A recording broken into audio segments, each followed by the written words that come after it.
Now,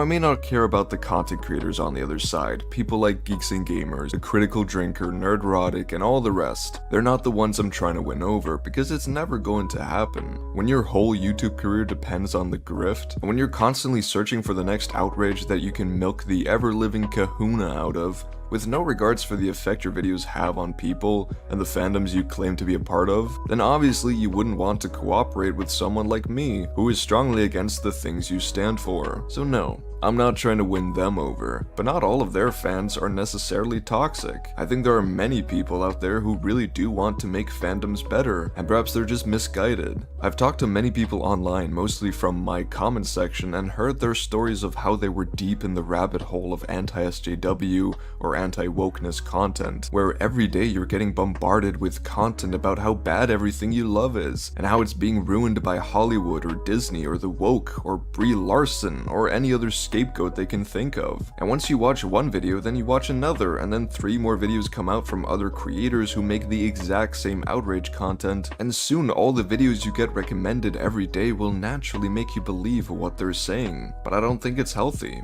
I think all that negativity makes us bitter. It makes us more pessimistic in general. The people I've talked to about this say that they've been lucky to get out of this rabbit hole, and that they've become a lot happier ever since. So I think it's possible to get out, because not everyone who's a part of these communities is a bad person. So much of it is down to circumstance, and anyone can fall down the shaft at any time. But I also think that most people can get out of it again, and I want to try to help some of these people. I think this war against wokeness and other buzzwords, and the need to be aggressive towards media, the creators, and even other fans is misguided. It's not going to make fandoms any better. It's led by people who don't really care about making fandoms any better, because their whole careers depend on conflict within fandoms.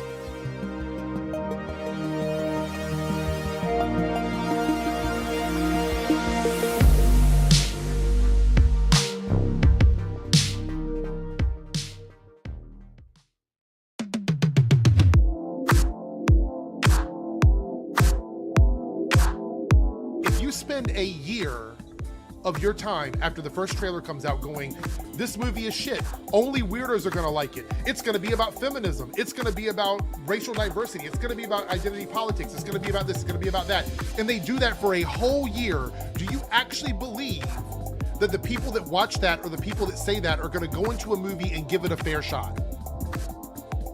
And this is a genuine question. Do you believe people that make that kind of content will go into a movie and go, I'm gonna be open-minded about this, and then my opinion coming out of it is gonna reflect what I personally feel about it after watching the movie? It is not financially beneficial for them to change their mind. Let me say this again. It is not a good way to make money for them to spend a year shitting on something and then watching it going, oh, I was wrong, it's actually pretty good. Because all that does is drive their viewers away from them. So they'll never change their mind about a movie. They will go into the movie already ready to hate it, come out and say, it's just as I predicted. There's nothing personal against them. I don't know them personally. I'm only talking about the way they run their channels and the kind of content that they do.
Here's the thing.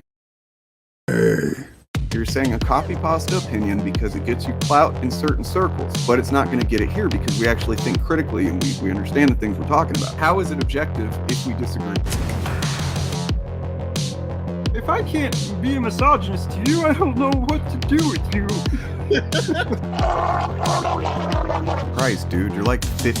They're not fan channels, they're political channels with fan trappings. Stuff you're being told is happening is not happening. Wolverine is still snitting and calling everything. I mean, the stuff you always like, it's all still there. That logic you're trying to use against us, apply it consistently or shut the fuck up.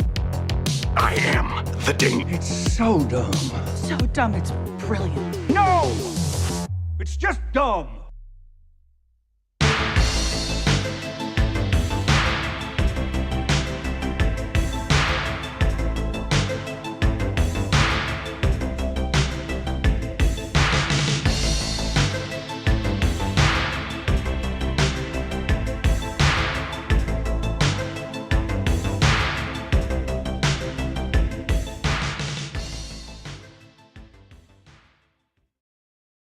The only way that you can really stop this kind of thing is to arouse public opinion. It's very upsetting. It has a bad moral effect. Forced adversity.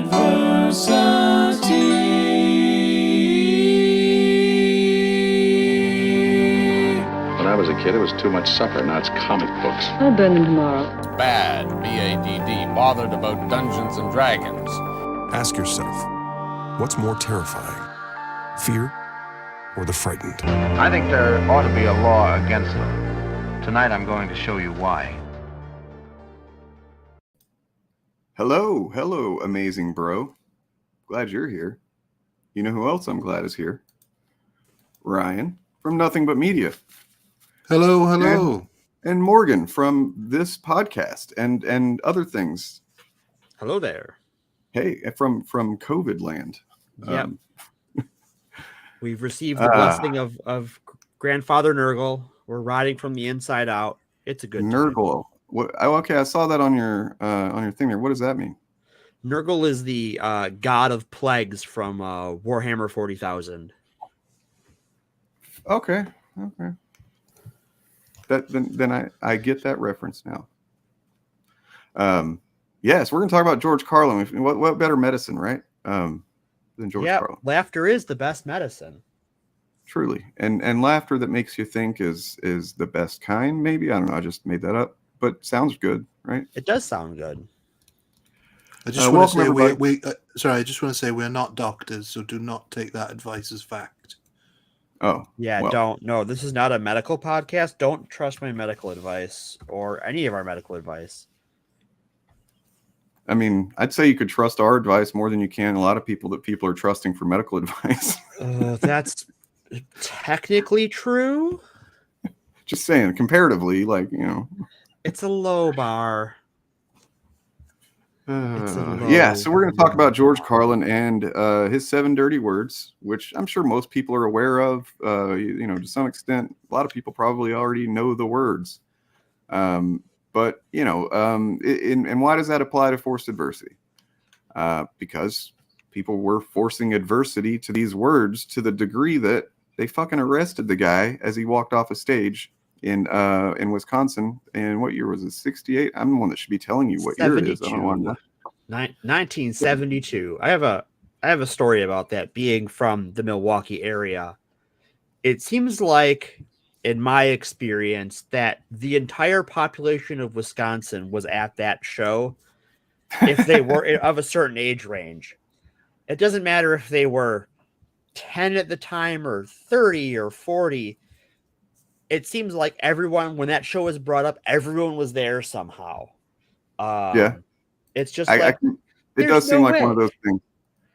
Like a lot of people say they were there, but that's just not possible.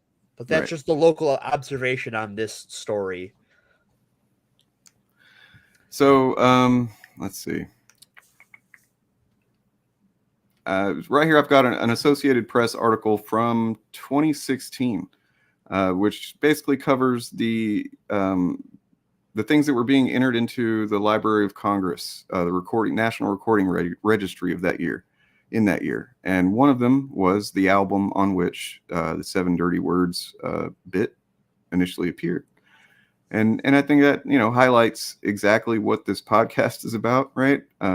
to the T. Just how all these things that we talk about in some way, shape, or form, you know, maybe there's some hint of validity to some of the things we talk about here and there, you know, just generally speaking. But overall, it's a very much a way too big of a reaction, very much unnecessary, and in some cases it even harms people way more than the original thing could have. And in this case, you got a guy that gets arrested for telling jokes because it contains these certain words, thereby making the point that he was making with the joke in the first place. And then, you know, a few decades later, it's being entered into the National Registry, Library of Congress. It's going to be preserved for all of eternity or whatever. I don't know. Well, and I think just the existence of the bit is only funny because the taboo is so nebulous, right? Like, you can't say these words. Well, how does anyone know they can't say them until they say them? Because there's not any real explanation as to why. They're just the naughty words. Right. And a lot of Carlin's humor is that sort of observational, like, what the fuck is this about? Well, I figure we should, I guess, maybe hear the man tell the joke on his own, right? In the words of the king. I'm trying to find the best. I am sorry. I need to start taking better care of my throat. Yeah, so while I'm waiting for this to download, it's just been interesting because a lot of the words that were dirty words, unacceptable words for a long time have kind of gotten to be okay more in the last like decade or two. Does anybody else feel that way? Well, in some ways, yes, but then recently with YouTube's change of service agreement, they seem to be clamping down on the 7 dirty words. Is that right? Yeah. I don't know if you've seen any of this. I don't know how it applies to streams, so if we suddenly get shut off, this might be the reason. But yeah, you're not allowed in videos to have any swearing within the first like 30 seconds now. That's been that way as far as I've known. That's been how it was for like since I started YouTube, more or less, and I've generally tried. They're also really clamping down on swearing within videos, so I don't know if you've seen the last few Red Letter Media videos. They've started bleeping out all of the swearing. Wow. Oh, maybe I did notice that, but didn't like register that it was new. Well, I guess if you don't know why they're doing it, then it might. Well, yeah. Because obviously, if you used an abundance of certain language, then your video would automatically get classified as 18 plus content. Right. Which very much limits your reach, for sure. Yeah. Banishes you to algorithm hell.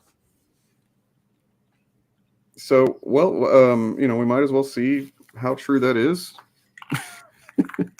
how much these 7 words in particular will cause that to happen. Here we go. Well, hell yeah. Sometimes it's okay, but not all the time.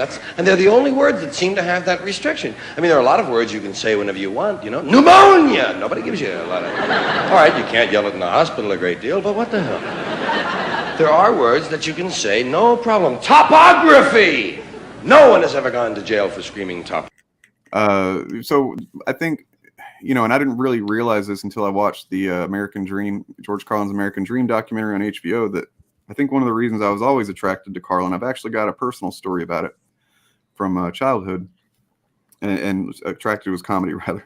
I wasn't attracted to him. What are you talking about? No, it wasn't. An attractive man. Let's be honest with ourselves here. That's an attractive man. But yeah, I was drawn to his comedy and stuff is because he's like me. He's a language nerd. You know, he likes to toy with language, or like to toy with language. I mean, much better than I ever could. But like, you know, when you learn about his early career and, you know, essentially what he was doing before he became the Carlin that we know was just basically, you know, toying with language. And yeah. What you watched the first part of that, Morgan? What did you think overall? I think it was interesting that he sort of sort of throughout his career, his style changed, and what he was talking about changed sort of where he was mentally or physically, but that sort of undertone of taking apart our language and our interactions and sort of analyzing the silly bits is there kind of throughout, just sort of in different ways and different levels of subtlety and what was acceptable and what he was willing to push. Yeah, and I mean, and that speaking of the whole, changing his style of comedy and his lifestyle and everything, like, or living more like, doing content that reflected who he really was and living that way outwardly. That was pretty bold move. He was already successful, he basically had nothing but lack of incentive to do what he did, except that he wanted to be real. He was a real one. Well, and I think that we see the alternative today, which is a lot of comedians are still doing the same routine they were doing, a decade ago, or they're just, what's the lowest common denominator that will get me trending on Twitter? Because then there's a segment of people who will eat that shit up. Yeah, and we're going to get into that for sure, because there's this whole appropriation of Carlin that's happened, or people constantly trying to appropriate him, and I would say too, it's not just the right. I don't think that Carlin was necessarily like a leftist. I don't know. I would say he had some pretty sharp words for liberals. Yeah. True. Yeah. I mean, if anything, he was more left. Then, of course, this gets into the right likes to conflate everything left of them as just the left. Right. Everything left of Mussolini is communism. But yeah, let's get to these words, because I'm dying to know them. But there are some words that you can go to jail for. There are some words that... Pretty sure this was post-jail, by the way. Nope, I think so. We just have decided we will not say all the time. Sometimes, okay. If you're running through the jungle chasing somebody that we're at war with, you can holler them. If you're shooting a criminal, it's okay. It's the all-American thing. Dirty fucking crook. But if you're with the bishop's wife at lunch, it's better not to ask for the goddamn lettuce. You know what I mean? It's just like we've decided there'll be some words we won't say all the time. And I was just trying to find out which words they were. For sure, all of them. I wanted a list. Because nobody gives you a list. That's the problem. They don't give you a list. Wouldn't you think it'd be normal if they didn't want you to say something to tell you what it is? Nobody even tells you when you're a kid what the words are that you're supposed to avoid. You have to say them to find out which ones they are. Shit! Oh, fuck! That's two. Oh, Ma, that's enough trial and error, huh? Please, Ma, give me a list, huh? All right, you're 6 years old now. And here's the list of words your dad and I don't ever want to hear you say. Oh, hey, thanks, Ma. Boy, that's going to save me an ass kicking or two.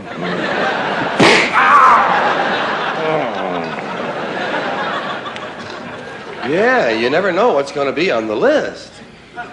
Because it's always somebody else's list.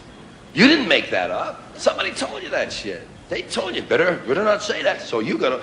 And you don't know what's going to be on their list. God, people's lists even change from day to day. Some people on Friday night got a list, about 2 or 3 words. Sunday morning, goddamn, there's 27 words on it. These are the same people 2 days later. Different list.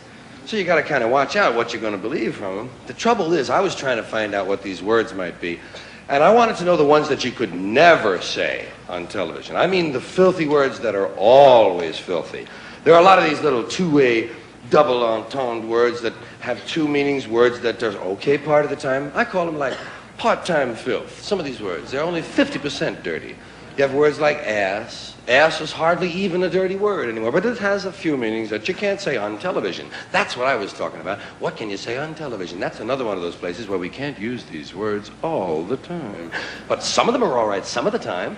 Ass is all right on television. You can say on television things like, well, you've made a perfect ass of yourself tonight. But you can't say, hey, let's go get some ass.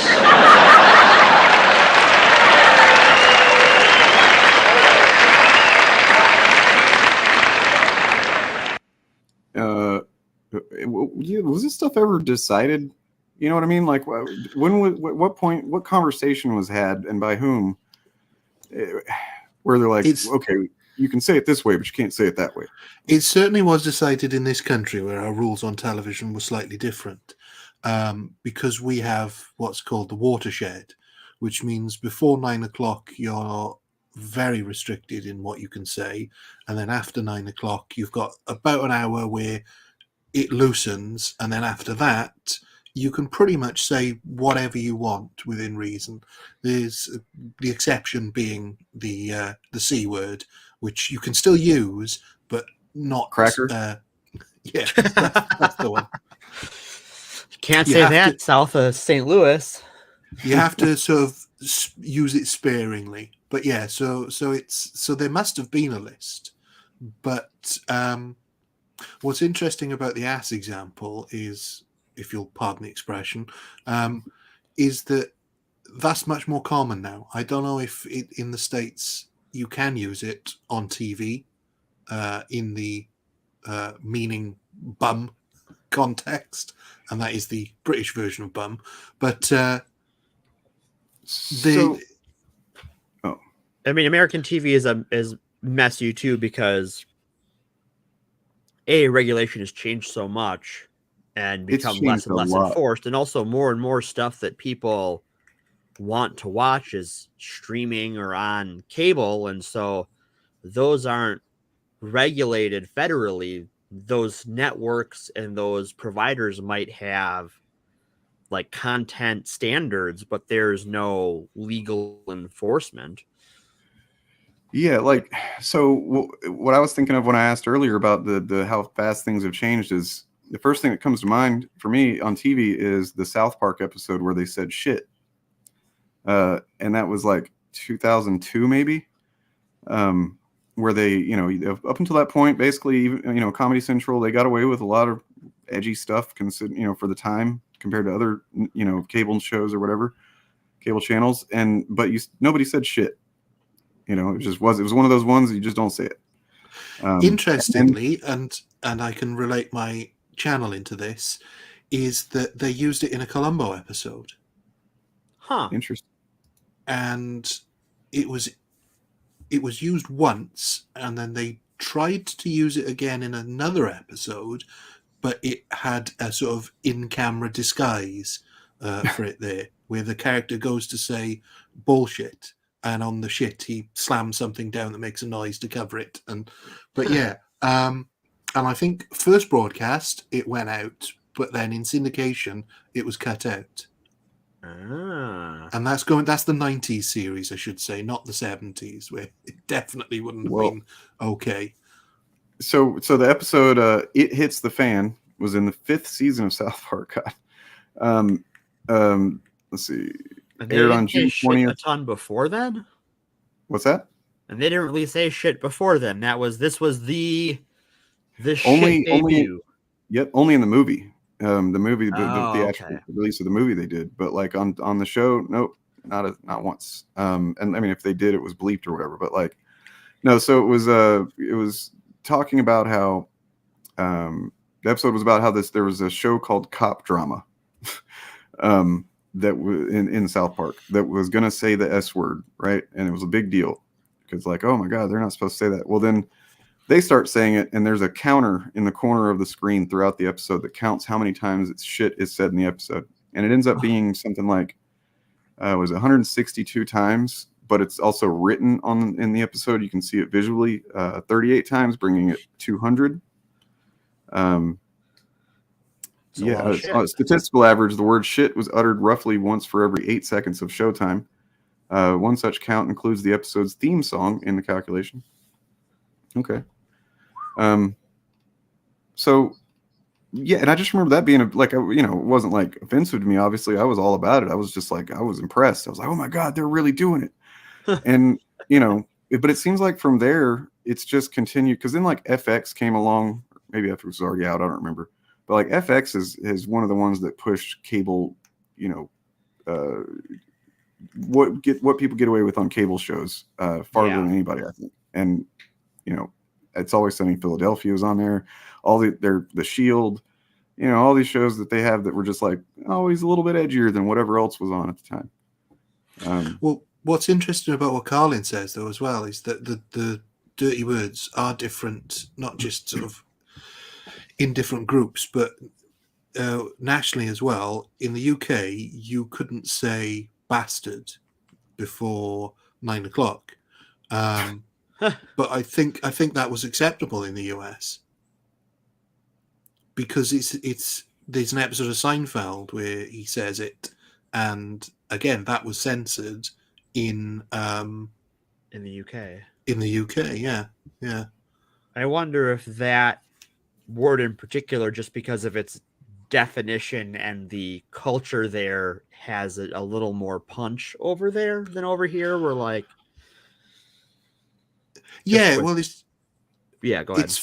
Yeah, no, I think that's probably what it is because here it sort of originated here, and it was far more offensive to say that to somebody at that time.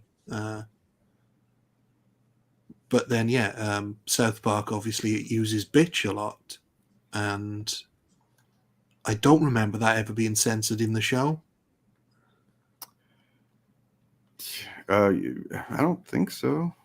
No, I don't. Yeah, I haven't really watched a lot of South Park. It was never It was one of those shows that everyone I knew watched, but like we didn't have cable, and by the time I had cable, I was like, okay, South Park is a thing people watch, and I just have no frame of reference for. But it was never on at tea time, was it? It was always a late night show. I mean, yeah, originally. Now you can, they play episodes like wherever. So I mean, that's the thing that's made it. So for me, I stopped. Like most people, I don't fucking watch. I don't have cable. I'm sorry.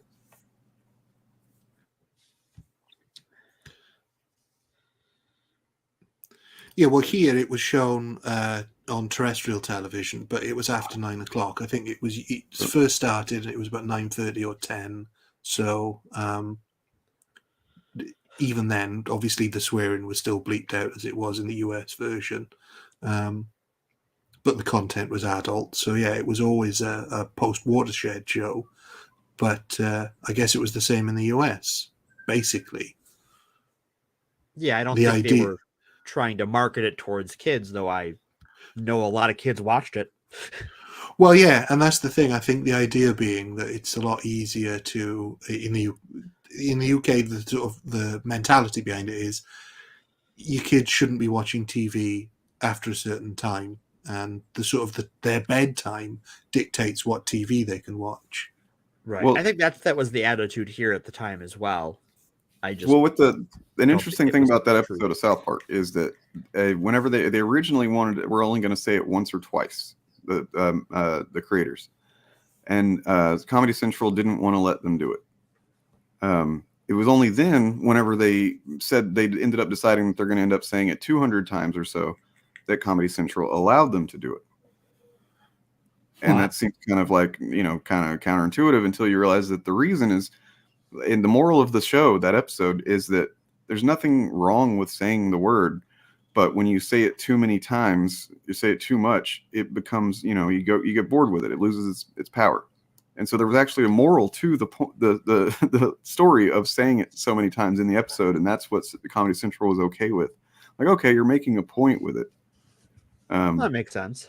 Yeah, I just find that interesting. But like, yeah, as Matt Stone said back then, he was like, nobody gives a shit or bullshit. The cultural standards have changed. No one cares anymore. And that's continued to happen. I feel like it's just kind of increased in frequency that it's just whatever now. Like, I mean, I know I've been watching, what was it? It's Always Sunny in Philadelphia, for one, where suddenly somebody drops an F-bomb. And this was like, on TV, airing on TV.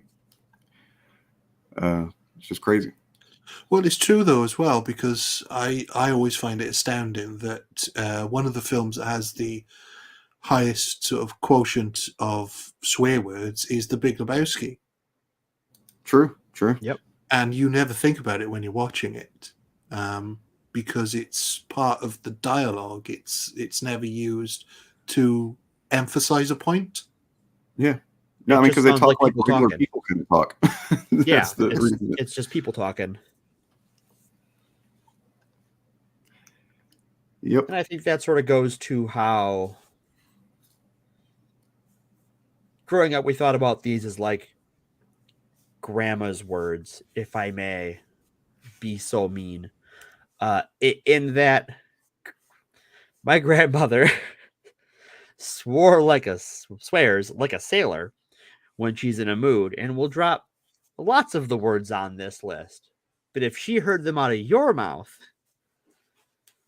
or even her kid's mouth, you know, my parents' generation's mouth, that was a talking to. These words were grandma's words. Did you guys ever get threatened to have your mouths washed out with soap? It's kind of random, but no, I was never that sweary as a kid. I may have, but I don't remember. Well, I mean, it depends. I guess, you know, your parents are the standards and practices at the time too. So like, my stepmother was much more strict about things than anybody else, my mom or my dad would have been. So like crap was one that I mean, basically everybody said crap. Once you're a teenager, you're saying crap. Nobody cares. Or hell, you know, sometimes you can do a damn or whatever, depending on what the context is. Usually depends. Yeah, no, I'd agree with that. My parents never swore around me as a kid growing up. My elder brothers and sisters didn't really. And crap was one that was sort of allowed as long as you didn't overuse it. But yeah, other than that, yeah, you're right. I think parents set the standards because I watched TV shows with and films with swearing in. But yeah, what's interesting is as well, relating back to what Carlin was saying, is you don't know what the words are. I can remember having seen Ghostbusters. He says, Peter in that says mother puss bucket, which is obviously a substitution for a real swear. But because I was of the age where I didn't know what half of those words meant, I assumed that was a swear, so I didn't use it. So it's interesting how...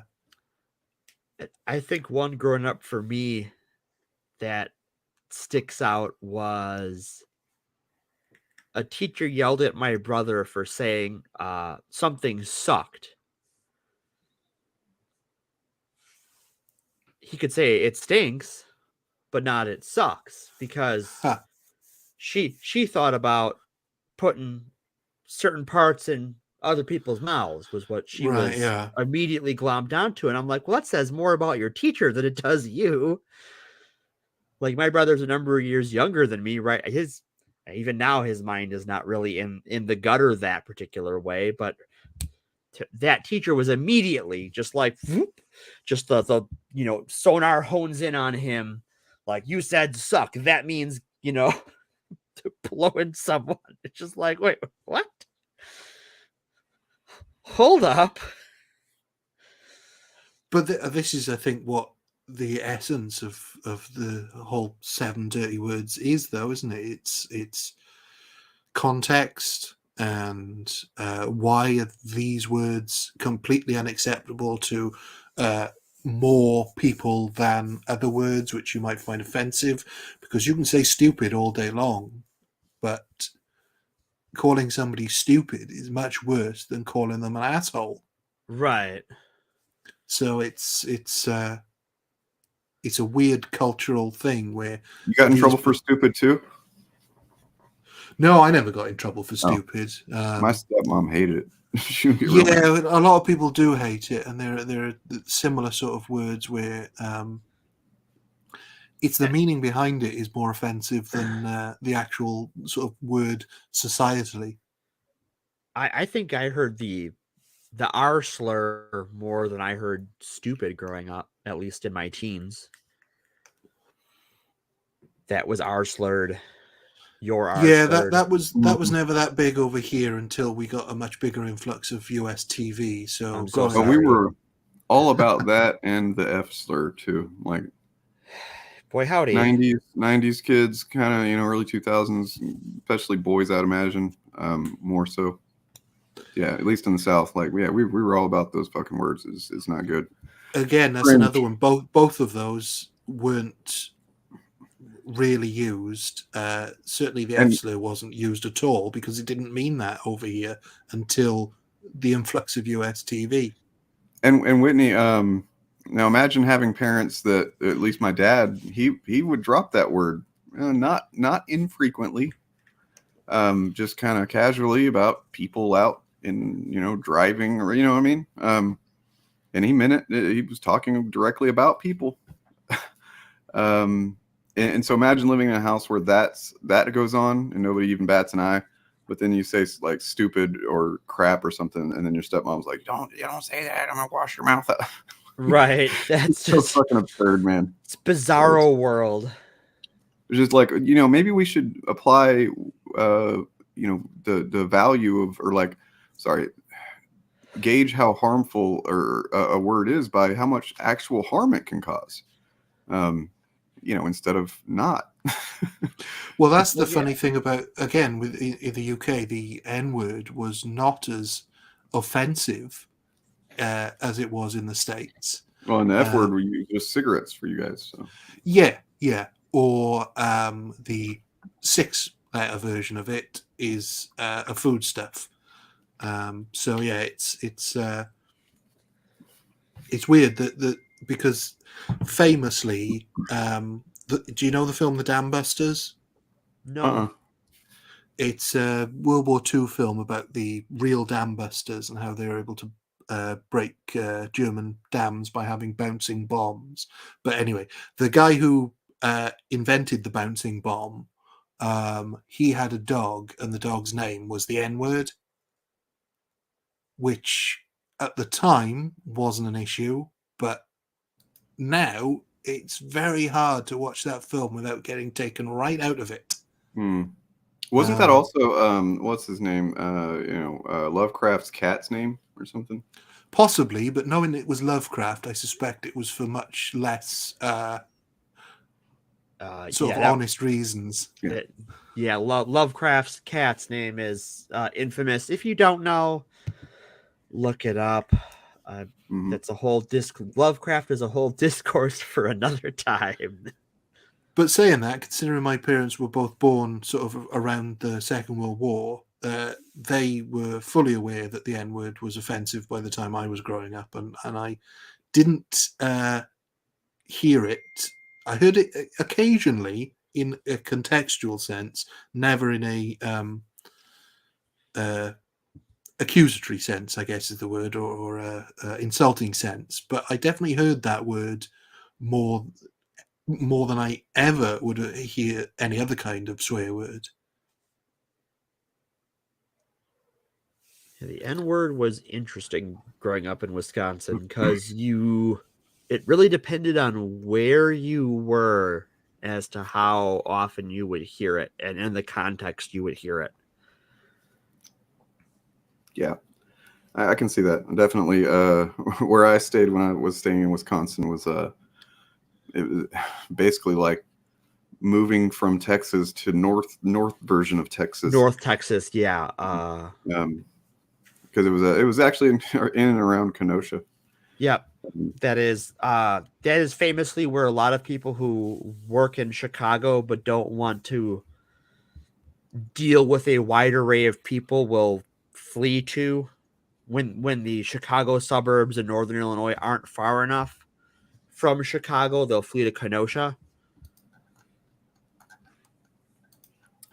Well, was there ever any sort of a moral panic other than Carlin when he was arrested? After that, was there any? I guess the attempts to censor words have happened throughout US history and spilling over in the UK as well.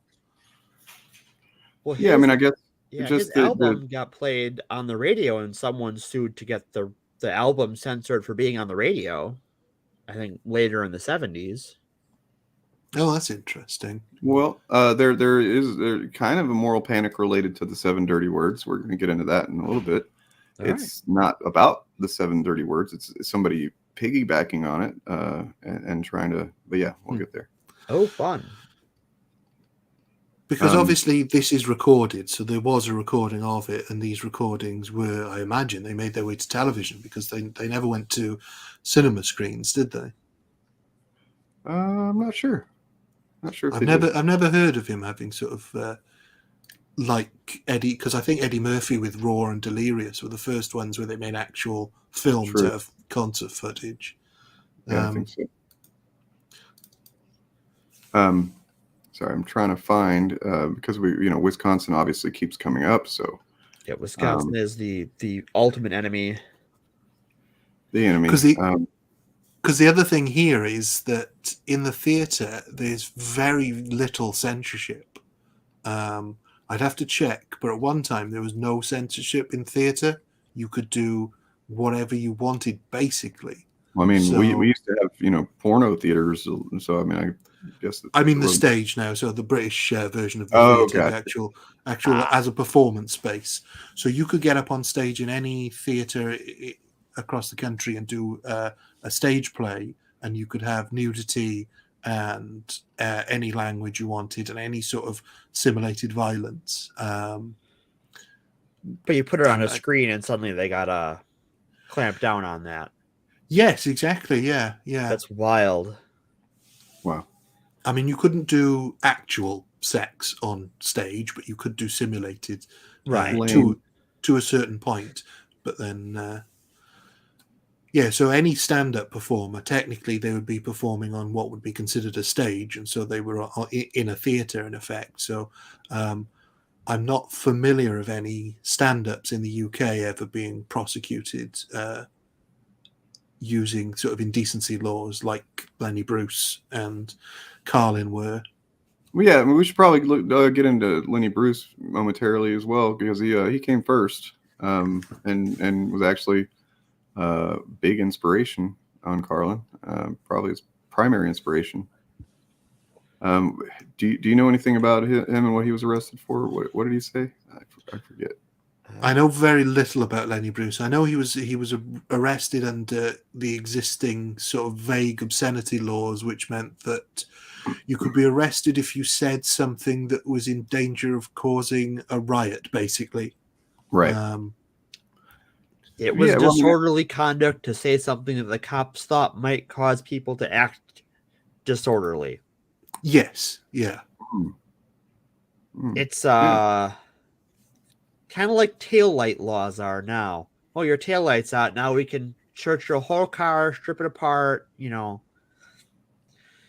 jaywalking laws. Forfeiture, the whole thing. Yeah, or jaywalking laws, where it's basically the same, but for people with not in a vehicle. So if you cross the street and they deem it to be an illegal crossing, they can stop and search you. So probable cause is basically the bullshit they're using to justify that. Yeah. Again, not something we have in this country. You did a thing that's not legal, but so that allows us legally to violate your rights because I don't know, feel like it. It's a pretense, isn't it? It's the pretense for. It really is. Because we introduced. Sorry, go on. No, I was just going to complain that I can't find that picture of Wisconsin I made. I guess it's in the server. Sorry. I thought it's in this. Is it not in the server? It is. I just thought to look there to grab it because I couldn't find the actual file on my computer. But I was just going to say what Lucifer Riding is saying there. We do have stop and search now, and it's a hugely contentious law. It means, in effect, the police can stop and search anyone they want to, but in practice, they tend to stop a lot of black and brown people disproportionately. Right. So that's been a contentious law for years that civil rights activists oppose. And if you get it wrong, you can be sued. Basically, if the police get it wrong, in certain circumstances, there is legal recourse because they have to prove after the fact that they had good reason to stop and search you. Yeah, here, technically that is the case here, but in practice, no, the fuck they don't. police almost always win those suits when they come up. Oh, that's interesting, Whitney. Maybe we might have to cover that at some point. But yeah, Coming no, we soon, are a little teaser, yeah. Yeah, we're going to cover that soon very, to a very podcast near you. Yeah, so on screen, by the way, is Wisconsin. I just, it's an enemy. It's an enemy of the pod. Yep. And unfortunately, Morgan is held captive there now as we speak. I'm an embedded war correspondent. As you can see, this accurately depicts, what's wrong with Wisconsin. You got this demon, you got Hambly, you got Dahmer. All this stuff comes from Wisconsin. It's bad. You know what you could put on there that's not on there is Scott fucking Walker. Oh, I thought about that. Yeah, okay. Fair enough. Yeah. Is it some sort of revenge for people making fun of their accents? No, we're just at the crossroads of stupid.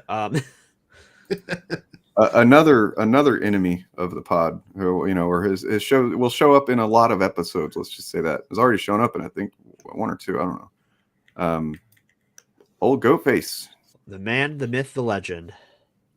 It's a little mascot design I came up with for Old Goatface. I think it's kind of cool, which is obviously pretty sinister that I would make Old Goatface look appealing, but it's a bad picture. To answer Butter My Pickles question, there was a Red Scare in the U.S. before McCarthy. There was a couple. There was in the 30s, and there was one, I believe, in the 20s. Either right before or right after World War I. Yes, it was. Basically, anytime that there's been a surge in popularity in communism, there's been a Red Scare. Yeah, directly after sort of 1919. So it was it started during the First World War and then really kicked in post 1919. And interestingly enough, part of it was started by the group of white nationalist far right fascists. Weird. Funny. Yeah, it's funny how weird that works. how they're always the ones to do it. And yeah, it's not weird at all. It's just how one of the ways that they make a villain out of the people that actually have more ideologically responsible, ethical. I don't know. No, we're not getting into that.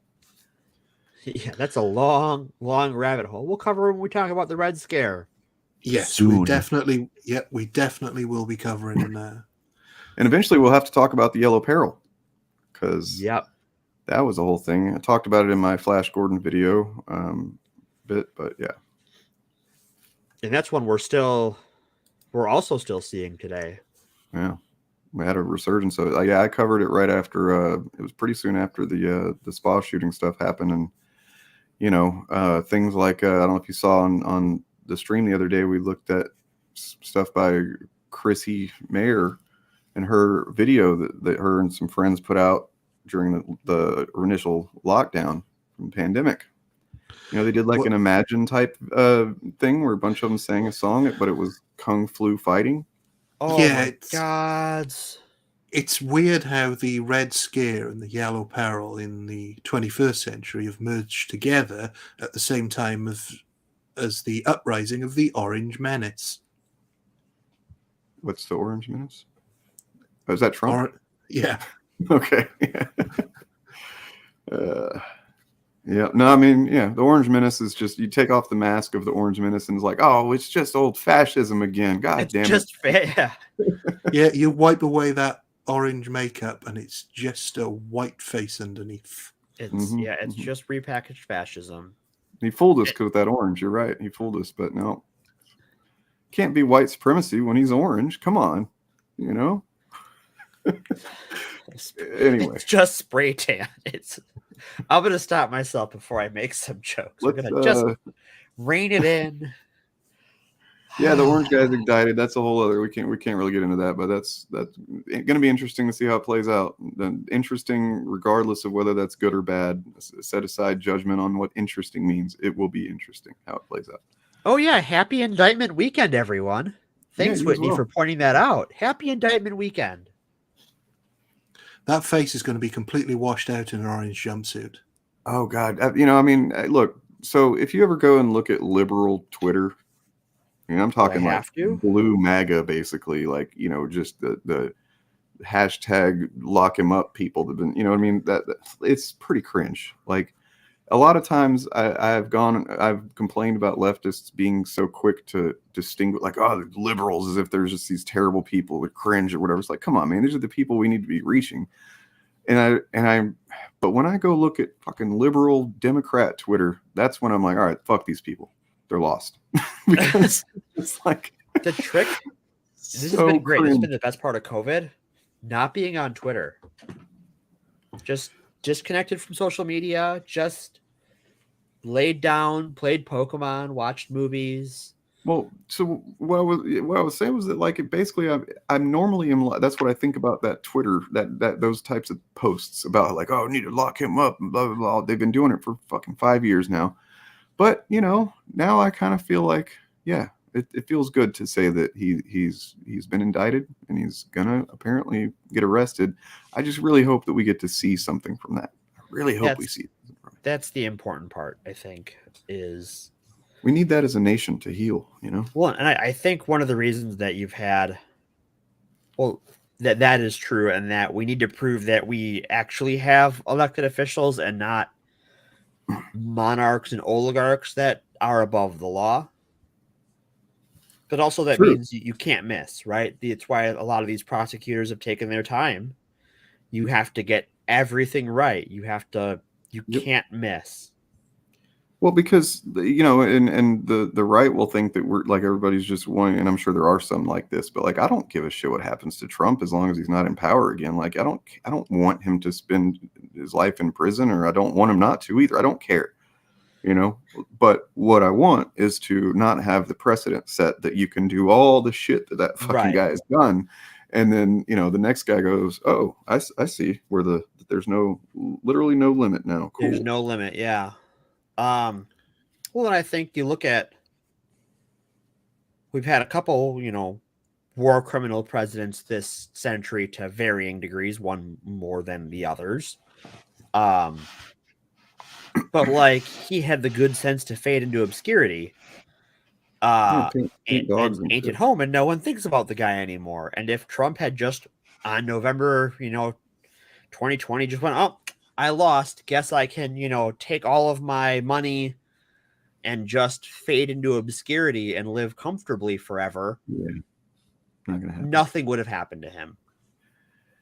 Yeah, that's what malignant narcissism does to a person, I think. Yeah, he is a victim of his own failure. It's more important to him that he just somehow try to rewrite the historical record than it is to just, I don't know. We should get back on topic, because I don't think we actually got to the words. So let's get to the words, because God damn it, what are they? I don't even know. Have we been saying them? I hope not.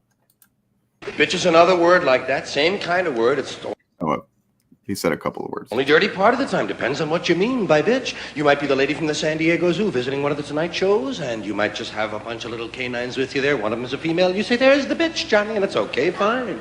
Just don't refer to the singer the same way, that's all. Is that bitch going to do another number? Yes. Animals are fine on those two-way words, and that's it. That's what I was trying to find. The words that were always dirty, not just part of the time, but completely filth. Well, in looking for these words, I kept finding new categories. We have so many ways of describing these dirty words. We have more ways to describe dirty words than we actually have dirty words. That seems a little strange to me. It seems to indicate that somebody was awfully interested in these words. They kept referring to them.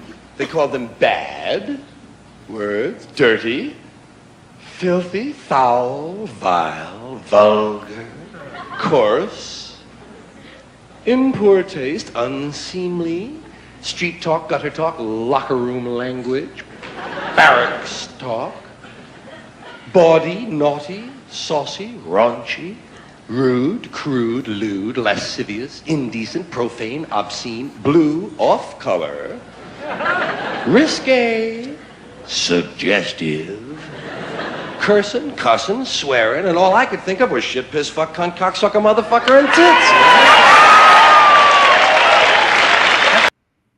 So that's pretty interesting because, yeah, like we said, this is years after the bit was written and popularized, years after he went to jail for it. And so what it seems like he had to do, and comedians don't really do this much anymore, where they'll use a bit again just because they know, like, it's like playing a hit, like a band will play a hit. You know what I mean? Right. Yeah. But what he did was he restructured the joke, and he basically hid the 7 words, and then he just hits you with them out of, right when you're not expecting it, right there, and that's pretty great. Because it's like everybody wants to hear him. He knows they want to hear him, but yeah, he got to him a roundabout way. Well, I think you can see the musical influences in the way Carlin stretches his sets as well through that, because there is, there's definitely a musicality to the way his sets run, but by restructuring it, by sort of rewriting the song, if you like. It's like a remix. Yeah. It's like having a bit of music that everybody knows and loves, and they want to hear it. You know they want to hear it, but you're gonna do some jamming around it first, and they're not sure when you're gonna go out of that jam into the thing they know. Right. Yeah, thinking of certain bands that I like to do that, but it's just funny as well. Go ahead, Ryan. It's just funny hearing him say as well all the euphemisms for the words, and one of them is locker room talk, and that's something that, again, that has come back. And in this context, he directly means that locker room talk is a euphemism for swearing. Right. So calling it locker room talk is just hiding behind its actual problems. Yeah. Good point. So the one thing I will say, to go back a minute on something Dane said about comedians going back over old material, I think that's what separates Carlin from modern comedians who do that, right? Carlin took this bit, and probably one of the most famous comedic bits of all time at this point, certainly the most infamous, thanks to Milwaukee, and retooled it, added to it, and grew it out, where, like, how many comedians are getting up today and just trotting out the kids these days jokes over and over and over and over and over and over and over and over and over and over again? Well, yeah, because he wasn't just trying to fight. He very rarely was just trying to say a funny thing. He was trying to make a point that is like, when you think about it in this way, it is funny. And like, right. And another thing interesting about the way he told it there is that it incorporates the experience he's had because of it since he initially started telling the joke, right? So like he talked about getting arrested, and it's like it's all informed by I don't know, it's like a self-perpetuating machine, the 7 dirty words.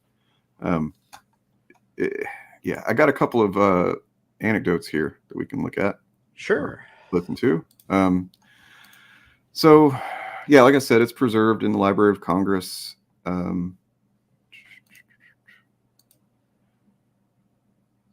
Okay, so when that happened, when it was preserved, let me give the context, just a quick rundown of what happened.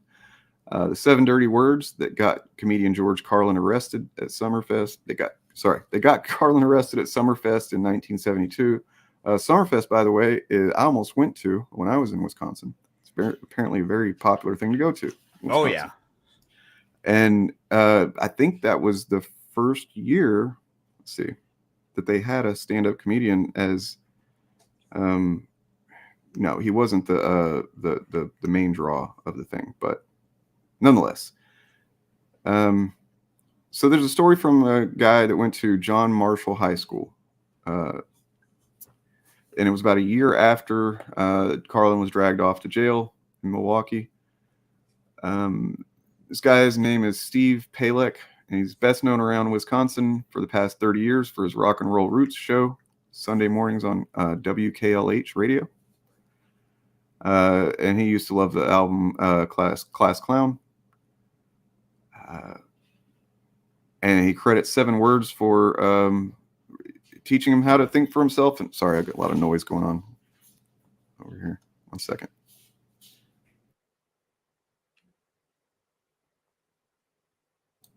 Okay. He couldn't focus. He credits 7 words you can't say on television routine with teaching him to think for himself and being irreverent. And he can still fire him off the 7 words in order while retaining the good sense to never utter them on the air. Be a lot cooler if he did. Anyway, so he has a story that they, the Sentinel printed this a few years ago, where he had a teacher in high school, and like I said, this was a year after the arrest happened, who allowed him to play the bit in class, Mrs. Goonerman. And let's see. I don't know. I just think it's cool. And this article, they caught up with her. She didn't even remember doing it, but she's not surprised she did it. She was like, she'd heard it before. He brought it to her and asked if he could play it. So she knew what it was. It wasn't like he surprised her or anything. She was just a cool ass teacher. What's funny is growing up in Wisconsin in high school, someone tries this or says they have done this about every month. What's that? This says they've done what? Tries to play the 7 dirty words bit in a class. Like they'll try and find a reason to play it in class. Like for whatever reason, because that bit is like part of Milwaukee mythos and everyone's parents were there somehow. And like, it's just one of those things that like, I think I had heard about the bit for years before I actually heard the bit, just because someone would say, oh yeah, we played it in class, or my brother played it in class, or whatever. So it just the relationship to that bit living here in Milwaukee is sort of different. Like, oh, someone actually did that, was in the paper for it. Because like I personally know 3 people who said, oh yeah, I was good either in a class that did it or that they tried to do it themselves. And it was just like, okay, I get it. You're Spartacus. It's one of those things that gets repeated, like opinions on comic books on the internet. Yeah, it's just like, okay, I get it. Like, it kind of tainted my enjoyment of Carlin because it's like, oh, okay, this is the guy everyone's pretending to be. Well, so let me real quick tell just a quick personal story about myself and my relation to my connection to Carlin, and it goes back to when I was probably like 9 years old. My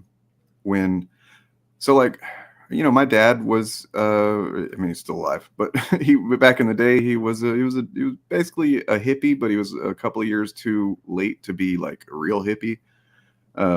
Like he was maybe a year or two too young to go to Woodstock, even though he wanted to, for instance. But he was definitely a druggie, and, he had long hair and stuff like that. And he used to be, I don't want to say cool as in cool, like just doing drugs makes you cool, because that's not true. But like he was a lot more laid back than he ended up being now, where he's a MAGA guy.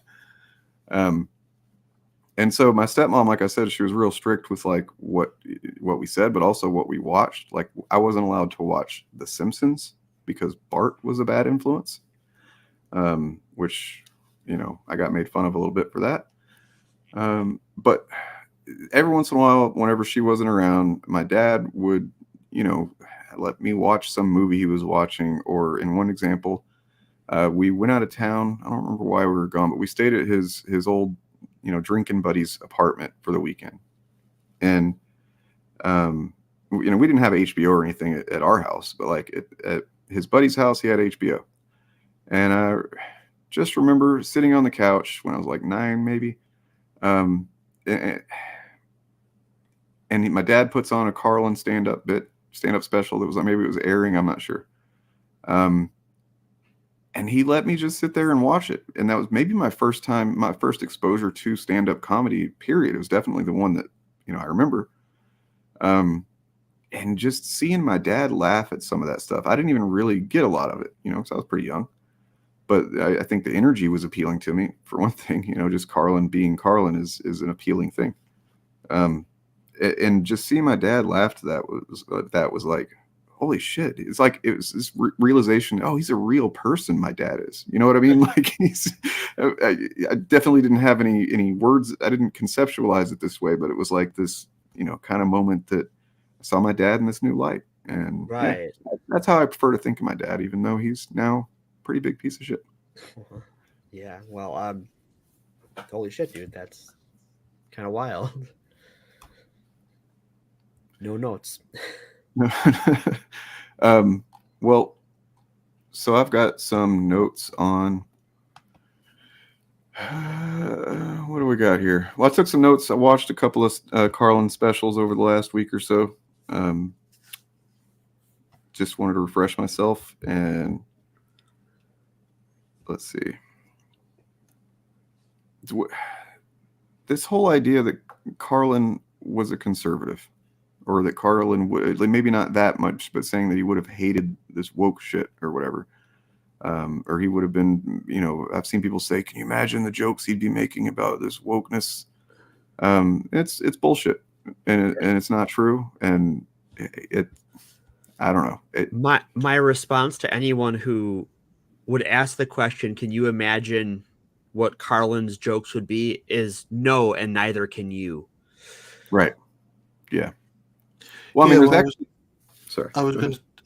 yeah, that's basically what I was going to say. He would be making jokes about wokeness, but probably nowhere near the kind of jokes that you imagine he would be making. It would be looking at his body of work and his.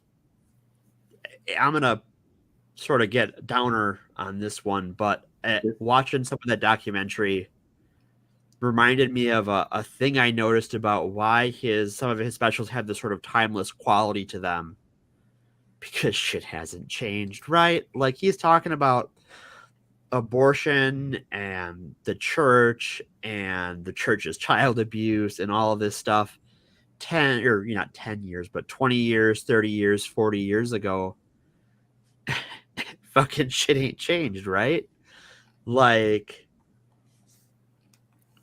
well, so outside of the context of woke, and this does apply, even though I'm taking it out of that context for a minute. Sure. Here's a couple of quotes you guys might have heard that are Carlin quotes. Fighting for peace is like screwing for virginity. Or never underestimate the power of stupid people in large groups. Yeah, those are great Carlin quotes, right? No. George Carlin is one of the most misattributed fucking figures that there is, like, especially on Facebook and so on.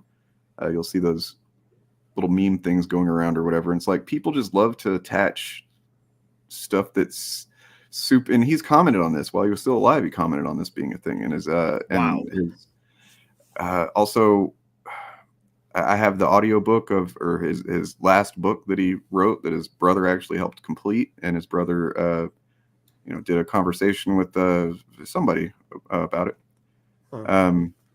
And yeah, it was something he was aware of, and it's something that's only gotten worse in social media, is just people taking stuff that they think sounds clever and it's Carlin-esque or whatever, and it's really like, if Carlin said this, it's definitely not.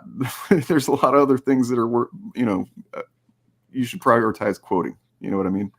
But he didn't say those two in particular. He also didn't say, the paradox of our time in history is that we have taller buildings but shorter tempers, wider freeways but narrower viewpoints. We spend more but have less. We buy more, but you've probably heard some of that to some degree, seen it somewhere. He didn't say that shit. And so it's just this weird impulse in general to just want to take Carlin and make him say what you want, or mean what you wanted him to mean, or whatever. And I don't know. And the thing I got from watching his stand-up, I don't know if you feel the same, is that his sort of pithy one-liners, the jokes, if you like, those are the jokes. It's the connecting material where he's making his points. Right. That's where the real Carlin for me lies. So it's the 7 dirty words. It's funny, but it's what the meaning behind the 7 dirty words is. It's what he's pointing to, not the pithy jokes that he makes about it. I mean, the joke about the only people who want to ban abortion are the people you don't want to fuck. Right. Yeah. That's the joke. That's the right. joke. And that's the joke to sort of make you remember all the other thing he says about it being about wanting to control women. So here on our white people Twitter, Reddit, Oh, Jesus Christ. right-wingers trying to claim George Carlin as if he didn't have entire rants about conservatives. P.S. We know his thoughts on liberals, too. So this person, I wish George Carlin was still alive. I'd love to hear his thoughts on the woke left. And then someone posted this here. And this is actually a quote, the one that you're referencing, I think. Yep, that's from Social. Pro-life conservatives are obsessed with the fetus from conception to 9 months, but after that, they don't want to know about you, and they don't want to hear from you. No nothing. No neonatal care, no daycare, no Head Start, no school lunch, no food stamps, no welfare, no nothing. If you're preborn, you're fine. If you're preschool, you're fucked. And then he goes on to talk about... Go ahead. I was going to say the same thing as you, so you tell it. All right. So he goes on to after that is, but then once you're 18, they're suddenly interested in you in again because then you can serve in the military. And he goes on about that, how it's they're pro-life so that they can get you killed. Yeah, and that's the point. You can take the pithy, jokey bits, and obviously he has to have those because he's a stand-up. Right. But the commentary lies in between. Yep.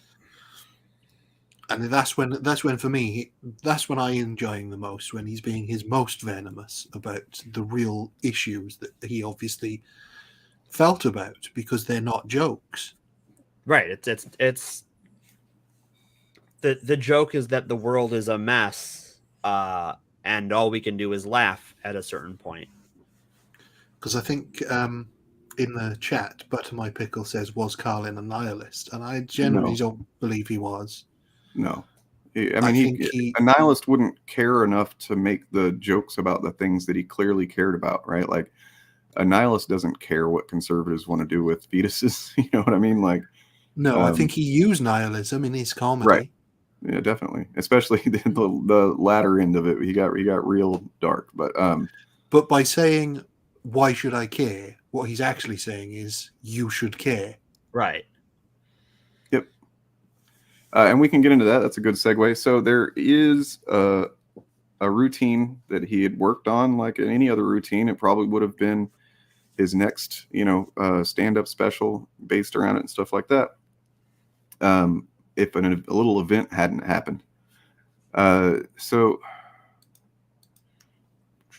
did his plans crash and burn or something? Yeah, well, I mean, it's like you could say that they were hijacked for sure. Just knocked everything over. Jet fuel doesn't melt still. No, sorry. Duh. No, but it does weaken it.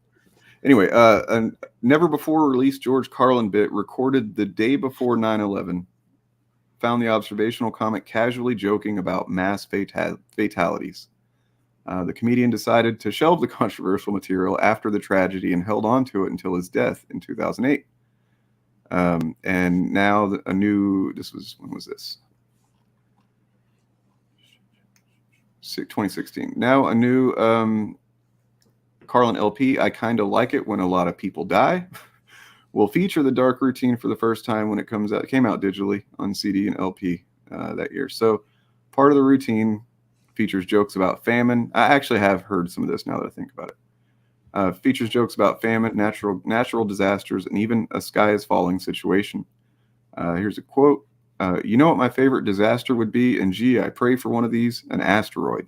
I'm talking about a big hunk of rock the size of Minnesota, screaming through the atmosphere and smashing right into, he pauses, Minnesota.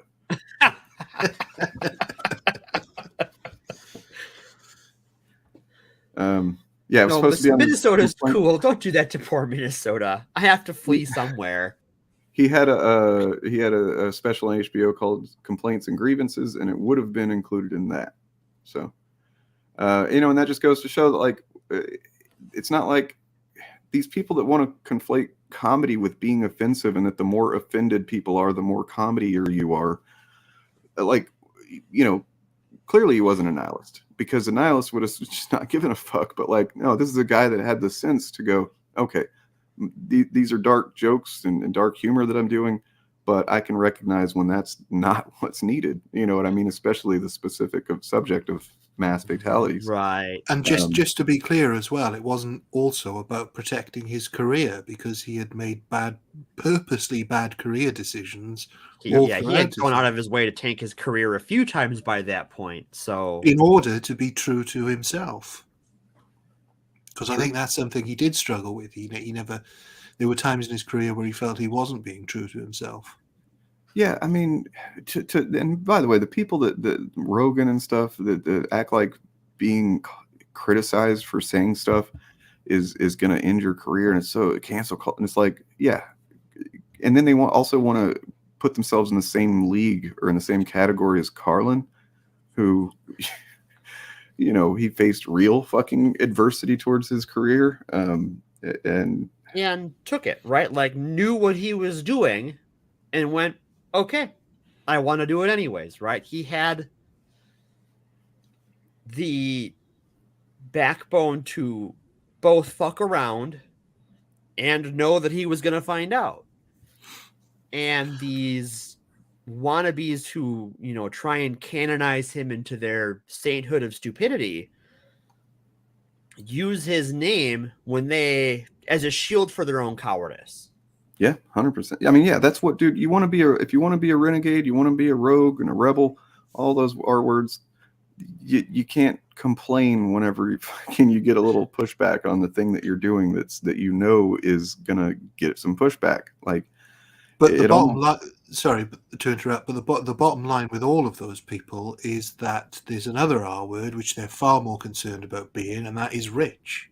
That's the one they want, right? They're not in it for the ideas or the comedy. They're in it for the lifestyle, for the money. Because all of these guys, Joe Rogan, Steven Crowder, they could all be as offensive as they wanted to be. They could say what they want. There are platforms out there that would support them, but they wouldn't earn as much money doing it. And so they don't go there because they're going after the money. Well, and Crowder does. Crowder says whatever the fuck he wants. Yeah, so does Rogan, by the way. Like, I mean, basically, yeah. But although I was just thinking about some of the stuff that, like, Rogan cut out of some of his podcasts after the fact, or no. Well, I mean, that would have more to do, I think, with the Spotify thing, probably just legally avoiding any kind of possible. Well, yeah, but if they were such free speech warriors, they would find somewhere where they were allowed to say those things. Right? Yeah, he doesn't care.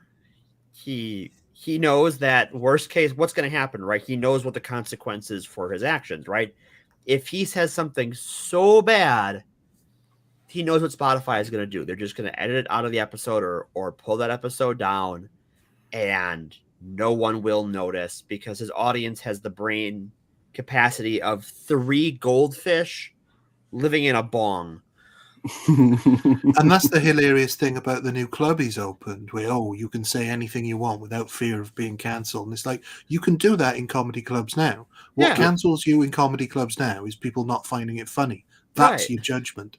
Comedians, stand-up comedians are realistically the best judge of whether material or whether they're funny or not, because they get to find out every night. Right. From the audience response. And so and Rogan hasn't had to do any real stand-up in decades at this point, where like his career in stand-up is affected by his performance. No, he's already got the career.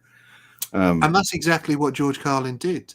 He couldn't play the same venues he was playing when he was the clean-cut comedian, so he stopped playing them, and he found other places to play where he could say whatever he wanted. So post-arrest, at least. And originally he was playing to much smaller crowds, but he was getting what he wanted to say out there. And none of these guys are putting their money where their mouth is. But maybe he would think, devil's advocate here, old goat face advocate. Maybe he would think that just now we've taken it a little too far. Yeah, he used to say, he didn't like institutions, he didn't like people wielding power in shitty ways and stuff like that. But maybe people have just taken it too far these days, right? Like maybe all this cancel culture over racism and stuff like that, maybe that would have been the line for him. Like, people saying that, basically that white people shouldn't do this and shouldn't do that. Like, wouldn't he have wanted everything to be just flat equal, right? Isn't that what equality is, right? Let's check the source. Or maybe he did a bit in this one of the stand-ups that I watched about how white people shouldn't play the blues. They shouldn't do anything really except for realize that their role is give people the blues. Well, you're not wrong. You know, in the same stand-up though, and this kind of illustrates more or less why it's, even though I think we can confidently say what his views generally were, he was pretty humanist. I think we can say that. He still would not have fallen in. Basically, he said the F word in just casually in a joke. Of course, this was like the, I guess, mid 2000s or so, early 2000s. So it was much more acceptable then, but still, you know, if he was trying to appeal to a freaking liberal crowd, you know, he wouldn't have said that. But he said that in the same, you know, stand up where he's talking about white. So it's like trying to pin this guy down on a specific thing is just a fool's errand, I think. Especially because of the fact he's dead and the things that are happening now, he had no context for. And, right. you know, Yeah. Bring back a dead guy and go, okay, what do you think of this? Well, I don't fucking know. I'm dead. What's your problem? Leave me the fuck alone. But maybe also, hold on, old goat face advocate here again. Maybe he would have thought that people are just kind of pussies now and that they need to man up, you know, stop being such betas. Right? Or maybe he literally talked mad shit on alpha males and these obsolete male impulses from 100,000 years ago. These dudes walking around acting like they're badass all the time, which he did. Yeah, there's several minutes dedicated to talking shit on those types of guys. He actually said we should get a whole bunch of those guys and put them in some kind of like arena, basically, and just, you know, no food or water, just a bunch of PCP, and have them tear each other apart until there's only one left, and then you put him up on a pedestal and shoot him.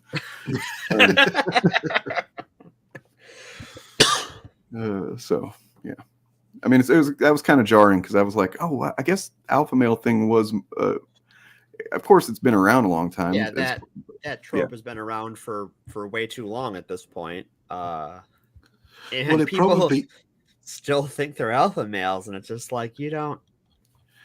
Well, it probably didn't get debunked in the sort of wolf pack sense until after he was dead, because that's fairly a recent.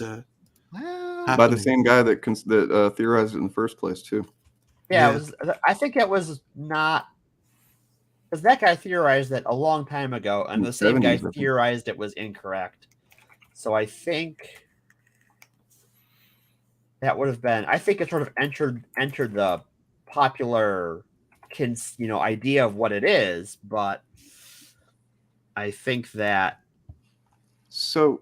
Butter my pickle, that's an interesting thing because, and maybe we'll end up talking about it. I actually did just learn about this not too long ago on one of the inspiration podcasts. My inspirations for this podcast is Behind the Bastards, and he covered Andrew Tate recently. And in doing that, he spent the first part of the episode talking about, I forget the guy's name, but he was in the 90s. This is generally where the manosphere kind of,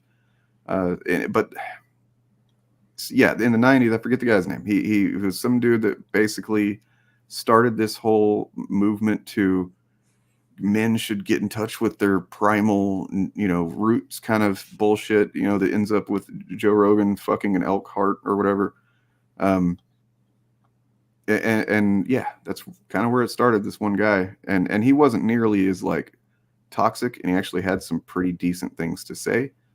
He still had some problematic views for sure, that guy, but it's definitely morphed into much more harmful thing.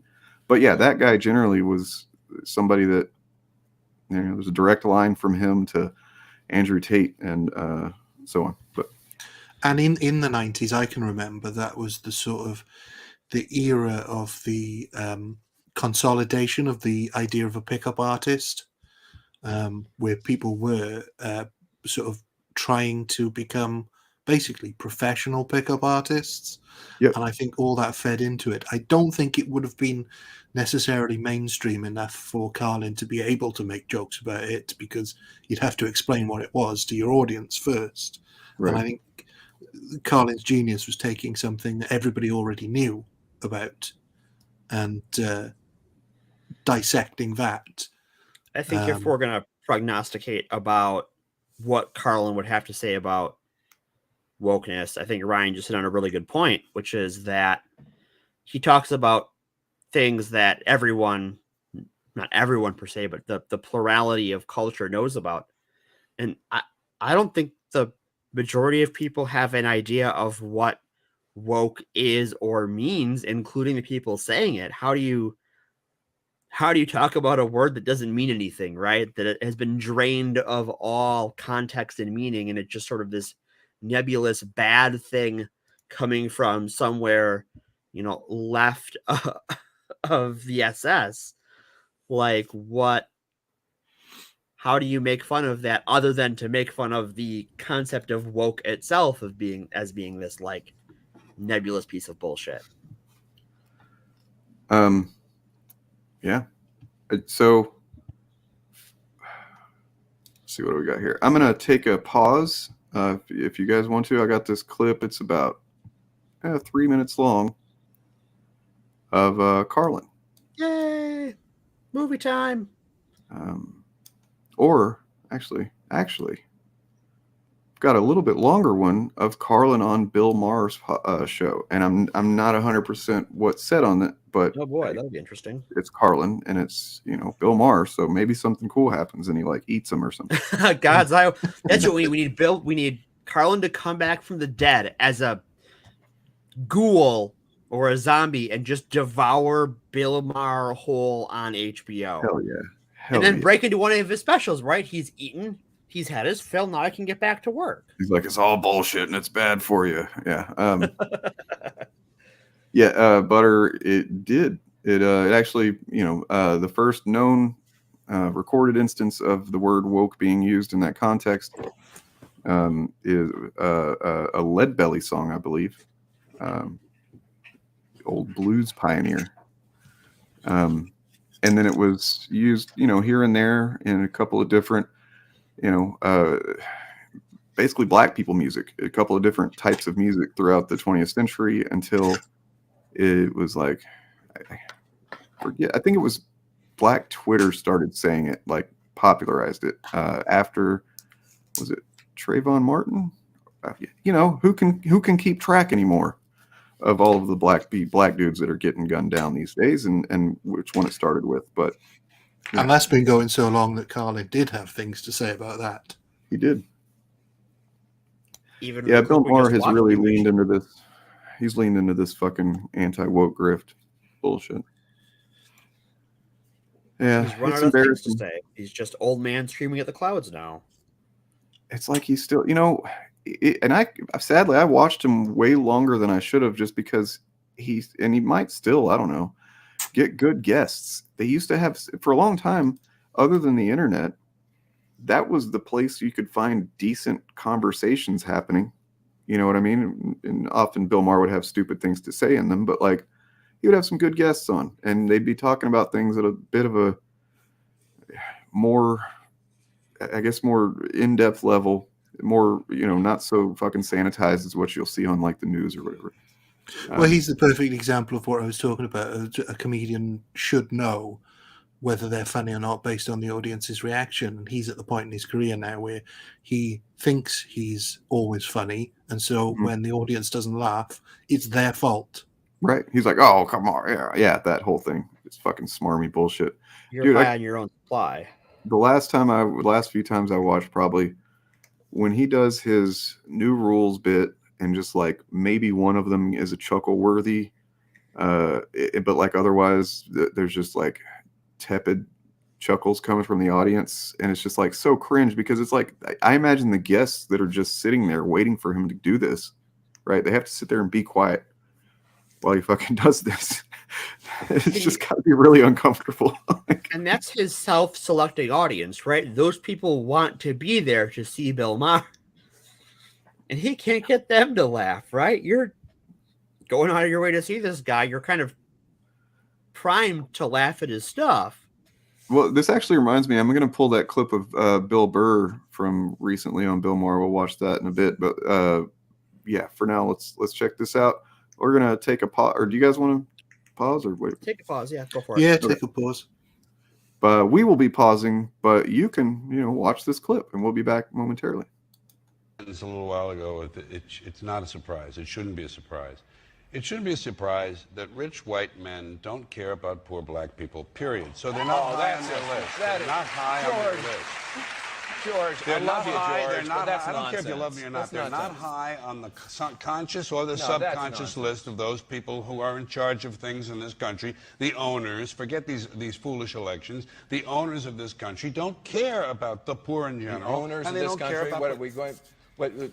is this Karl Marx talking to me? The owners of this country are the voters of this country. You're wrong about that, my friend. Aren't the owners of this country the voters in this country who elected George Bush? No, they're not. Listen, politics, these elections are a charade. It is a charade. Okay. It is, they are meant to... Well, I'll tell you, just listen for a minute. Learn a little something. The elections and politicians are in place in order to give Americans the illusion that they have freedom of choice. You don't really have choice in this country. Well, and let me ask you this about the looting. Would you agree that there was two kinds of looting? That there was the kind where people were desperate because they were starving and maybe were taking food out of a store, and then there were some people who were taking stereo equipment. Yeah. Would you agree that there was two kinds of looting? Yeah, people were walking away with television sets. Hey, would you agree that there was those two kinds of looting? Yes. Okay. Well, then is it not wrong for the president to issue an ultimatum that there was zero tolerance and thereby encourage his right-wing flacks in the liberal media to go ahead and say this gives us license to suggest that we shoot people on sight, as if in the middle of this crisis where so many people are dying already, what we need to do is shoot Tyrone because he's getting out of Circuit City with some soggy tweeters. And I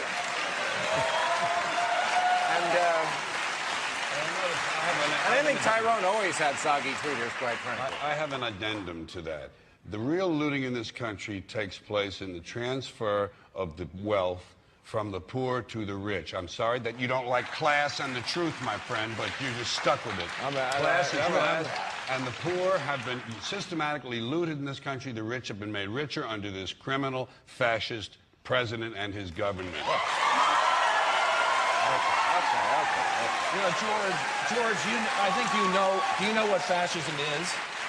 You know what fascism is? To America, you know what Nazis are? No, wait, sir, wait, you sir. know When fascism comes to America, it will are? not be in brown and black shirts. It will not be with jack boots. It will be Nike sneakers and smiley shirts. Smiley. The fascism... Germany lost the Second World War. Fascism won it. Believe and actually, me, my friend. Fascism is when corporations become the government. Yes. And that's sort of what we have. And poverty has gone up.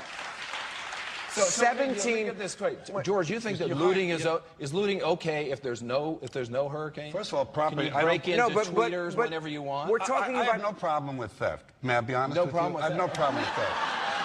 It's true. But wait a sec. We're talking looting. We're not saying. You know, this reminds me of the OJ situation. It was. So fascism is not just whenever corporations are controlling the government or whatever it was that he said. That mean like that's an aspect of fascism, right? But yeah. Can I make an observation about Bill Maher's show, sort of in retrospect? His left of center credentials is entirely on the backs of his guests.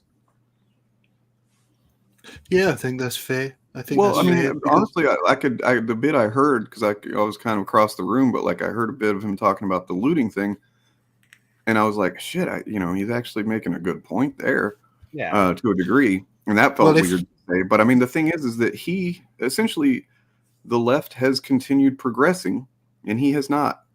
And in some ways, he has definitely regressed. But like, he's regressed. I think he would argue with himself in this clip. Yeah, for sure.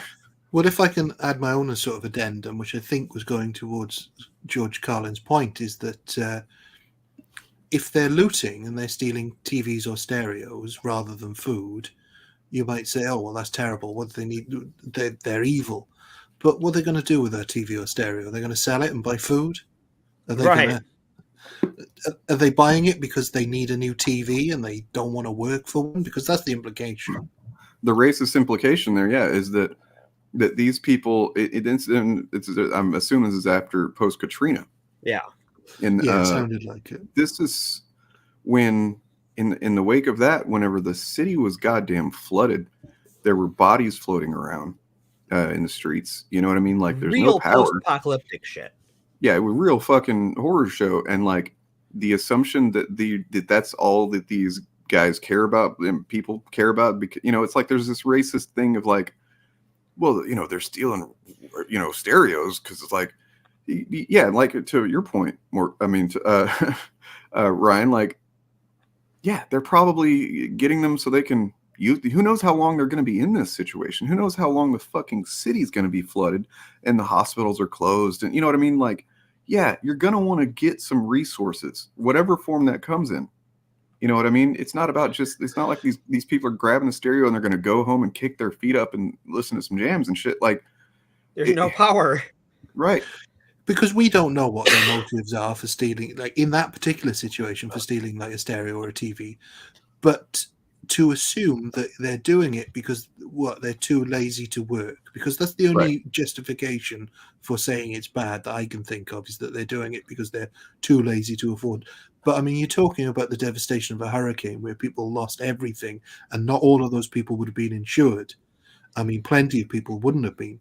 A friend of mine had a house fire recently, and he was renting, and foolishly he didn't have house insurance. That's I'm sorry for your friend's situation. That sucks. Yeah, no, it does. But I mean, that's the situation that these people who probably were very, very poor to begin with, have lost everything they owned and probably weren't prioritizing their house or contents insurance. And the idea that FEMA wasn't doing shit, right? FEMA was so behind on everything with that and not prioritizing these poor areas of the city. From the insurance perspective, flip it on that. You know, I mean, and by the way, I'm sorry about your friend, but flip it in to the company that these stereos being stolen from. They're in a city that is flooded. It's important context to keep in mind.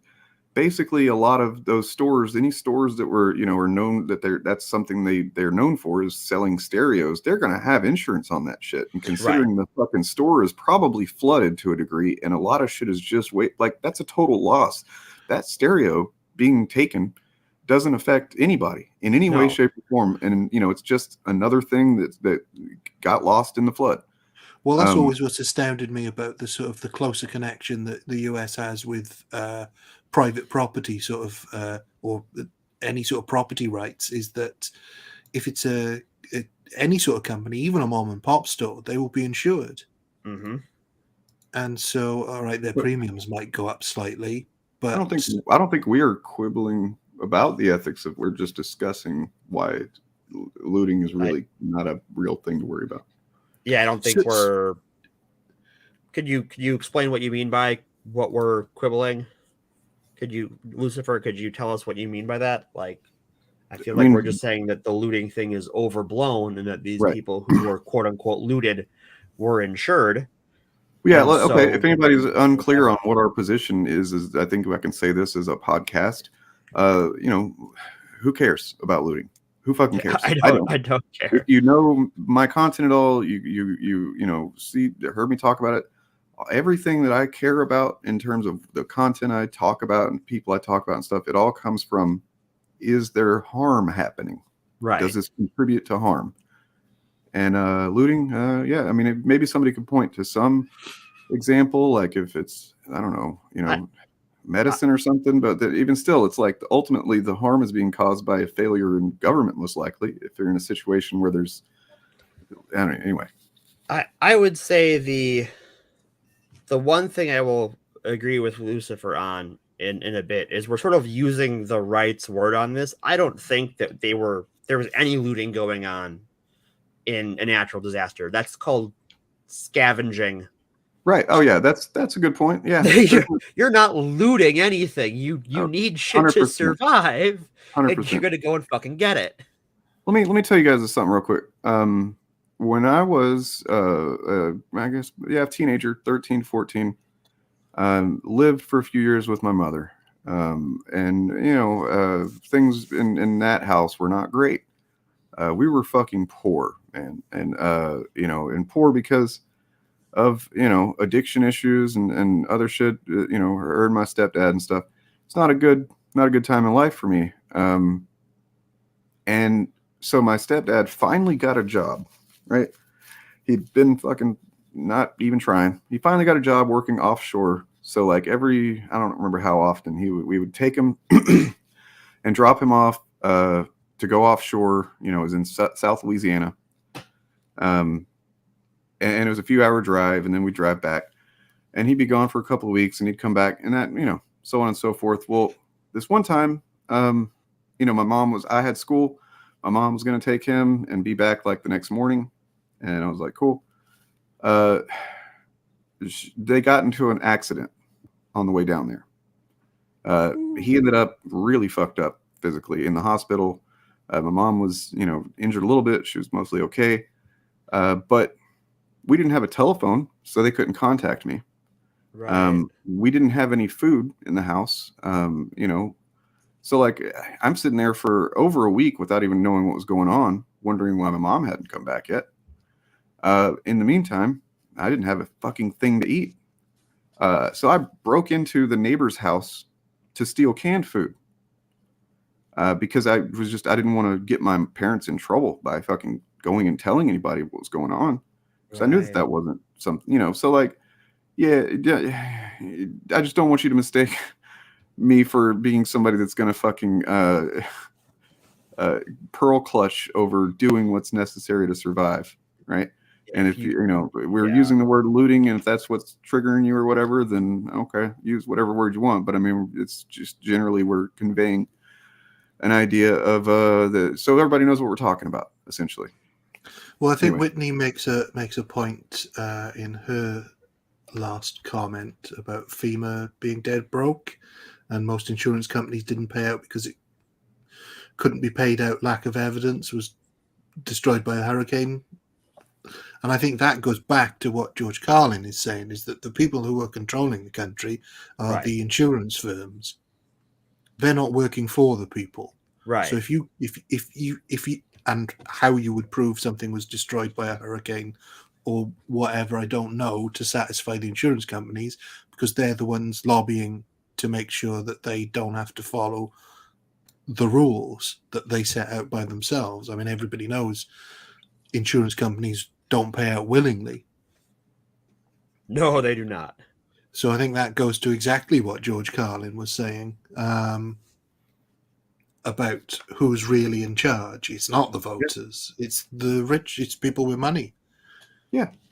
I mean, like, and that's something that gets taken by some on the left online to mean something that it really doesn't. There's a nuance here that's important because just taking it, what he's saying, at the superficial kind of level, like if you just listen to him say that and then you're like, oh, I think that's true. Why vote? Because, voting does matter. Right. Elections do matter. It doesn't matter.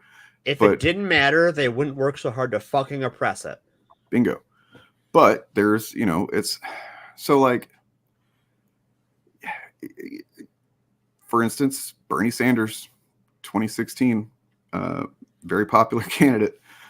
He was making people with power, so like Bernie got to how far he did because of people put him there. You know what I mean? And now maybe if the other candidate hadn't been a fucking decades established, Democrat that just it's been her turn for a long time now kind of deal, maybe they wouldn't have been able to put their thumb on the scale and prevent him from getting the nomination. But because that's who she was, and that's what happened. And that's what I mean? The nature of the Democrat Party and its establishment is we allow the media to sort of portray it as this progressive party, but it isn't, right? It's a big tent party, but it's in the grand scheme of things, pretty centrist. You could make a case that it's center right. I don't know that I would go that far, but I would say it's a fairly centrist party. And Bernie Sanders is many things, but a centrist isn't one of them. Yeah. Well, I mean, you got to. It really depends on if you're talking about what context you're That's measuring the Democrat Party. Yeah. I'm agreeing with you. Like, if you're just saying, I mean, in context of where we're at right now, Right? Yeah, there is far left as you get. Radical leftist compared to what you know what I mean. Right. He's not really, but comparatively to the fucking fascists. Well, and actually, while I have a lot of issue with Biden, I think from how he's actually governed has been from the left more than the right, weirdly. And I've seen some stuff eaten where my saying words that on that before. I think he could do more to support the unions. He certainly was very vocal about that last year and has kind of walked back on it to some extent. Well, and that's where the corporations, having the power that they do is, Right. is the big issue. And he's waffled on some oil stuff, and that's never great. But I think that you look at where we were 2 years into Obama with things like LGBT rights. Obama was happy to sit with his hands under his ass while they ran roughshod over, attempts at civil unions and stuff. And it couldn't even discuss gay marriage as a concept. It was still civil unions in 2008. Well, in fact, Biden came out in support of gay marriage before Obama did. Yep. And so this, like Biden's got his issues, but I think that we sort of underestimate his actual good work he's done in a way. In a lot of ways, I've seen some accounting that says that he's far more progressive than Obama was. Yeah. Anyway, nonetheless. Well, to bring it back to Carlin, obviously there's a lot of talk now about green energy. Right. And that's something that Carlin was talking about in the 60s and 70s, and how we needed to move towards a greener existence. And he was very optimistic about it then, but I don't know if we saw the kind of progress that he was expecting within his lifetime. I think it was very interesting that he was pro green energy, but also very critical of environmentalists and the language they used.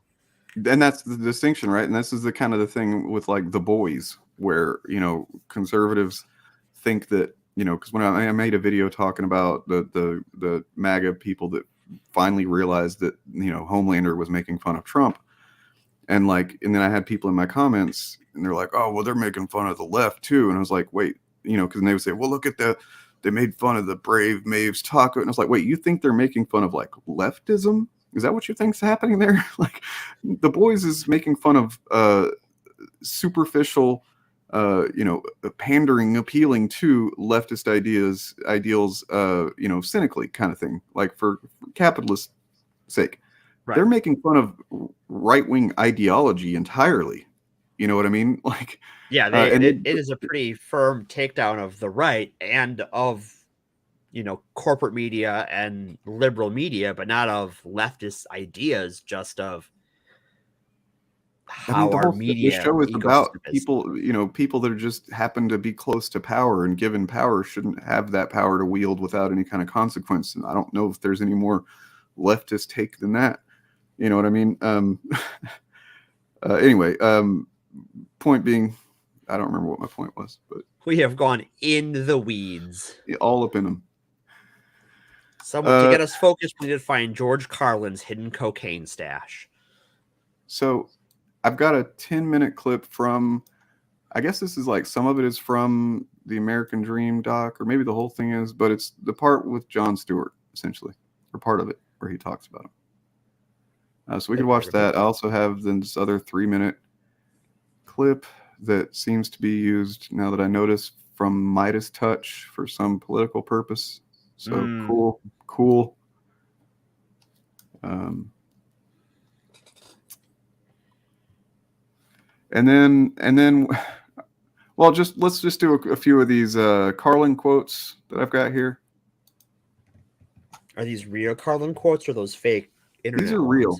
And by the way, thank you guys for we want to do different types of shows with the podcast, right? Like, because, you know, there's at the center of it is moral panic, you know, but I mean, there's only so much of that for one, that we can do, period. There's only so much of that we want to do that won't be depressing to do week after week. So essentially it's moral panics, yes, but broadly the show is, you know, irrational reactions to things that are either pretty harmless or actually pretty awesome and beneficial. Well, and I think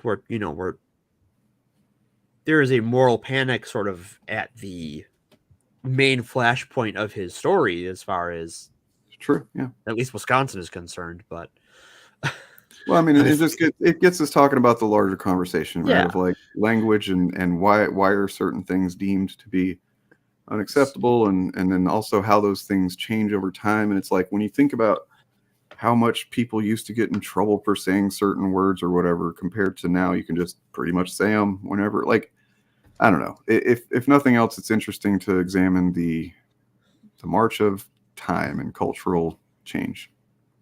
And if I can just address Masked Vigilante's comment, are we living in a dystopian era? Honestly, we're not living in any more of a dystopian era than we have throughout my entire life. In some ways, things are better. In some ways, they're worse. I think COVID is the one wrench in that. I agree with you, but COVID has been a pretty big wrench in that whole thing. Yes, yeah. Let but, me just pop out another wrench quick. 1 second, guys. Anyways, yeah. Go on. I'm sorry. Yeah. But then COVID is the first global pandemic in our lifetimes, but it's not the first. And it won't be the last. No, well, it might be the last in our lifetime. Well, we're all very, very old now. But here's how it will become a real dystopia, and I think, you know, this is just, there'd be a pretty clear moment that it happens, and that would be if you know, somebody like DeSantis becomes president. Yeah, I mean, I'm not trying to like you know, fucking cause or like do like political panic, cause any panic or anything. You know, I really believe that. I really believe that we would, the U.S. would be kind of fucked forever. I'm going to go a step less individual than that, but also a step more optimistic. I think the moment we will know is when what we think of as a first world democracy, a UK, a United States, a France, overturns its own election results. I think at the point where the government goes, nope, doesn't count. Yeah. However that comes about, then we know that the idea of representative government is over. When Mike Pence didn't do that. I'm sorry. I think we're at the precipice of a dystopia, but I think we've been at the precipice of a dystopia very many times before. I mean, in my lifetime, I can think of the nuclear arms race and the Cold War. We were really on the precipice of nuclear annihilation, which would have turned us into a dystopia.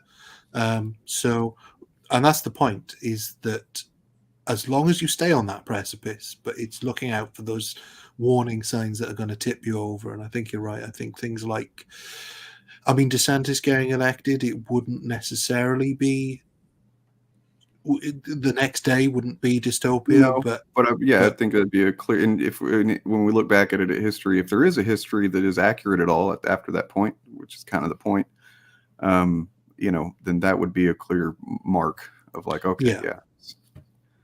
If that's what you think, if that's all dystopian is, I mean, yeah, it felt that way, and it definitely was pretty dystopian compared to what we'd experienced, but it could get worse.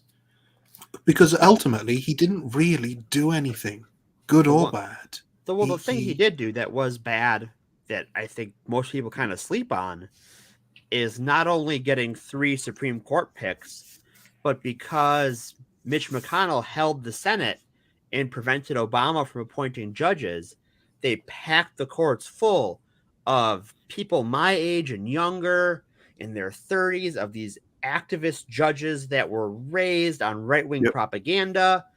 That's the real damage he did. And we're barely starting to see the consequences of that.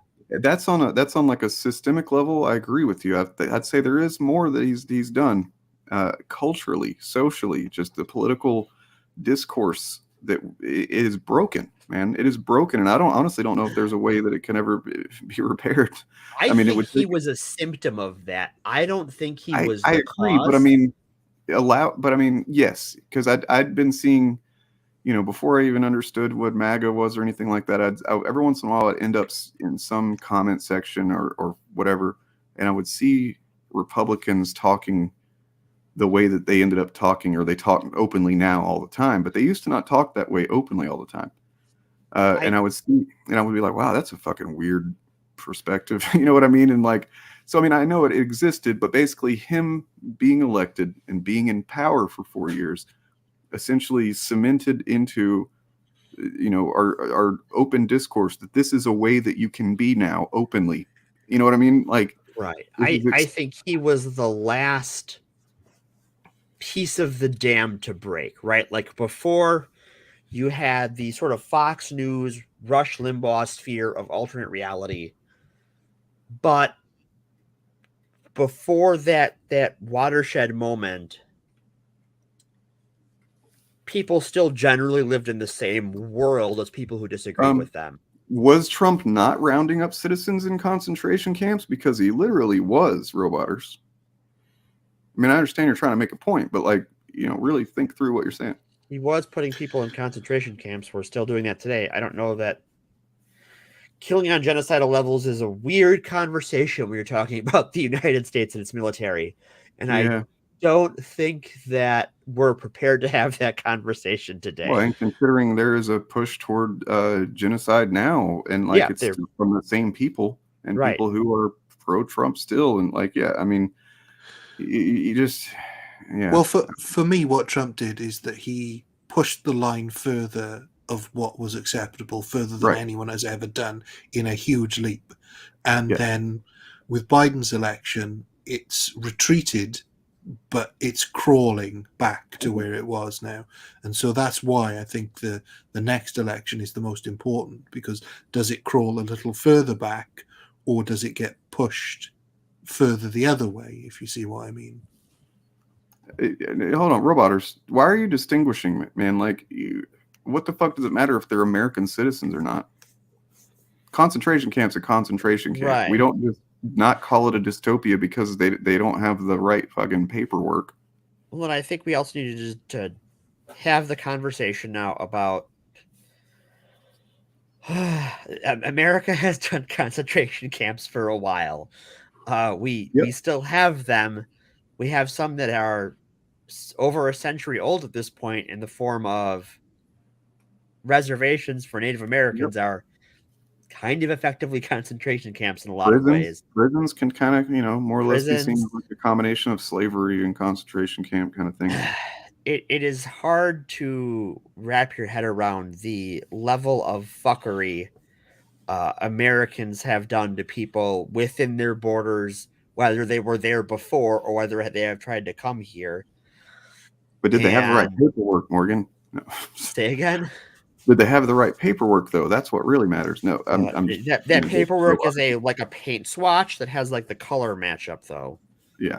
And that, thank you, Whitney. That's, so yes, there were camps that undocumented immigrants were put into when they were caught prior to Trump and since. However, the details of, for one thing, the amnesty just wasn't acknowledged, more or less, from the southern border while Trump was in power. Yeah, as in requests for asylum were basically ignored. They treated them like I'm not an amnesty, asylum. Yeah, thank you. Asylum. Like historically, the U.S. generally has been like, if you are facing persecution, you're at risk. You come and file for asylum, and that's one of the things the U.S. was known for. So it's one of those things that, like, because that's not only are we known for it, but that's a treaty obligation, right? We signed agreements with other countries that say, under these circumstances, if you do these things, you will be allowed into the country and granted asylum. And I don't, Roboters, I've seen you around enough to know that I know you don't mean it in that way. I was just kind of pointing out the language you're using as being something to think about is all. These things take many forms, and just because certain language isn't used to describe them doesn't mean that that's not essentially what they're doing. Until you really think about it, everybody has a specific thing in mind for concentration camp, right? Like, once you start really defining what constitutes that, it opens up the category. You're like, okay. To bring it back to Carlin, and that's sort of the interesting. I think what's primed us for this discussion is Carlin, because how we think about words is so much of what he's known for. Yep. And you talk about something like concentration camps. I think most people have a visceral idea of a visceral visualization of something out of Nazi Germany. The worst example of a lot of in any situation usually is like you're going to think of the worst example, and that's what Roboters did a minute ago. And I'm not trying to call you out, man. I'm not. I'm just saying that, like, and I do it. It's just kind of an impulse that a lot of people do where, oh, well, you say that's dystopia, but has it gotten to this level of dystopia? And it's like, well, why does it have to? Why does a concentration camp have to get to be as bad as, the worst ones in Nazi Germany before we're like, now it's a concentration camp? We should probably recognize them before they get that bad. I was just going to say, so an important part of the idea of a dystopia is it's a mirror of a utopia. And in being a mirror of a utopia, it cannot be real. Oh. We will never have a true dystopia because it's a fictional construct. Oh. We have to push ourselves as far away from that fiction as possible towards the other end of that imaginary scale. But it's a hypothetical worst case scenario wherein we have a civilization that is as bad as it can be and yet still be recognizably a civilization. Okay. And I think if I can bring this back to Carlin as well, when we talked about the sort of his much darker material, he made the sort of allusion several times that a true utopia for the planet would be for humans to not be on it. Right. And realistically, if you're looking at what's good for the planet, then it's probably that. Right. Yeah. So I have an aside for that, because I know, to springboard off of Ryan was just saying, I know there are a lot of transphobes out there, any TERFs, if you're listening, any gender critical people, any Christian fascists who really hate trans people, and you want to be up on a planet without trans people. Well, I know a transphobe who's got a spaceship company. Mm. So I think you guys and that person could team up. You could work together and you could go forth and colonize Mars. Well, but does he have a way that you can communicate directly to him? That's the real challenge. He does. He has he spent a bunch of money on this social media platform, and you can add him. And if you're crazy enough, he'll respond. Okay. So you should tell him that you guys should get together and fly to Mars, and you can call it astroturfing. Boom. Boom. Fuck, that's good. I wish that I had a clip of from Total Recall with the "Get your ass to Mars." Get your ass to Mars. So yes, I want Elon Musk and all the TERFs to go to space, and they can have a planet without any trans people until they have kids, and then trans people are born because that's just a human thing. So talking about the environment and the planet and everything, the thing that when Carlin talked about environmentalists, which I have seen people on the right say that he hated environmentalists or whatever, and it's like they act like that means that he hated caring about the environment. Obviously he didn't, but I remember the specific thing that he said in one bit that I saw anyway was, essentially what the point you were just making was about utopia being no people. Is that they love to talk about it as if, we have to save the planet. And he's like, no, the planet's going to be fucking fine. You're talking about, saving it so it's not too inhospitable, basically, to live on.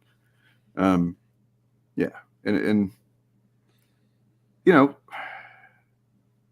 don't know where I was going with that. But yeah, it's to spring off of that, it's that language thing, right? It's that his problem with the environmentalists was that they think of themselves as the planet when The planet will be here regardless. It just might be without us. Well, here's what what that makes me think of too is the left has real problems with messaging. Oh yeah. And then if you want to consider environmentalism as being left, which I guess it is, because the right is very much not. So, defund the police, for example. I understand the sentiment behind it. I've talked to people and read enough to understand what is meant by it. I think that very few people who say that, like the actual activists out, doing the work, mean it in the most literal sense imaginable. But how are you going to win over people who might be resistant to things like that whenever you're using language that essentially just implies no cops whatsoever? Here's the issue, right?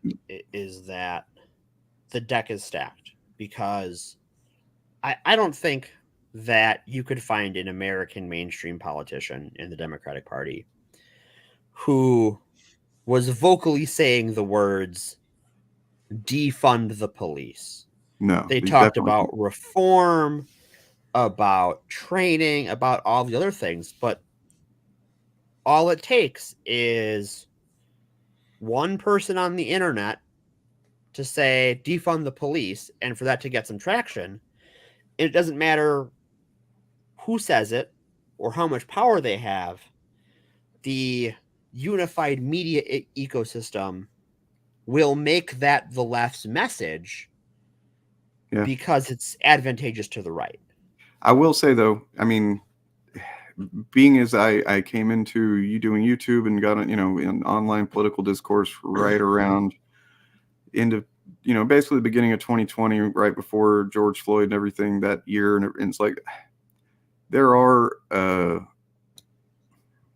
lot of online YouTube lefties who do talk about it in that sense of like, if they said defund the police and you were like, yeah, we need to reform, like, no, we just need to defund them completely. Like that does exist, and it's fucking frustrating. Sure, because but does that guy have Ben Shapiro's budget? They don't. They definitely don't. I'm just, I'm just saying that I think they're obviously the deck is stacked. I'm not disagreeing with you. You're 100% right. I'm just saying that I wish that there was more awareness on, the left that means we have to be even more fucking measured and responsible with what we advocate for, and how we advocate for it, because unfortunately we do have almost all of the fucking onus is on us to.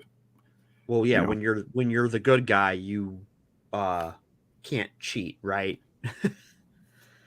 I mean, and I would ask people then too, because I would say so.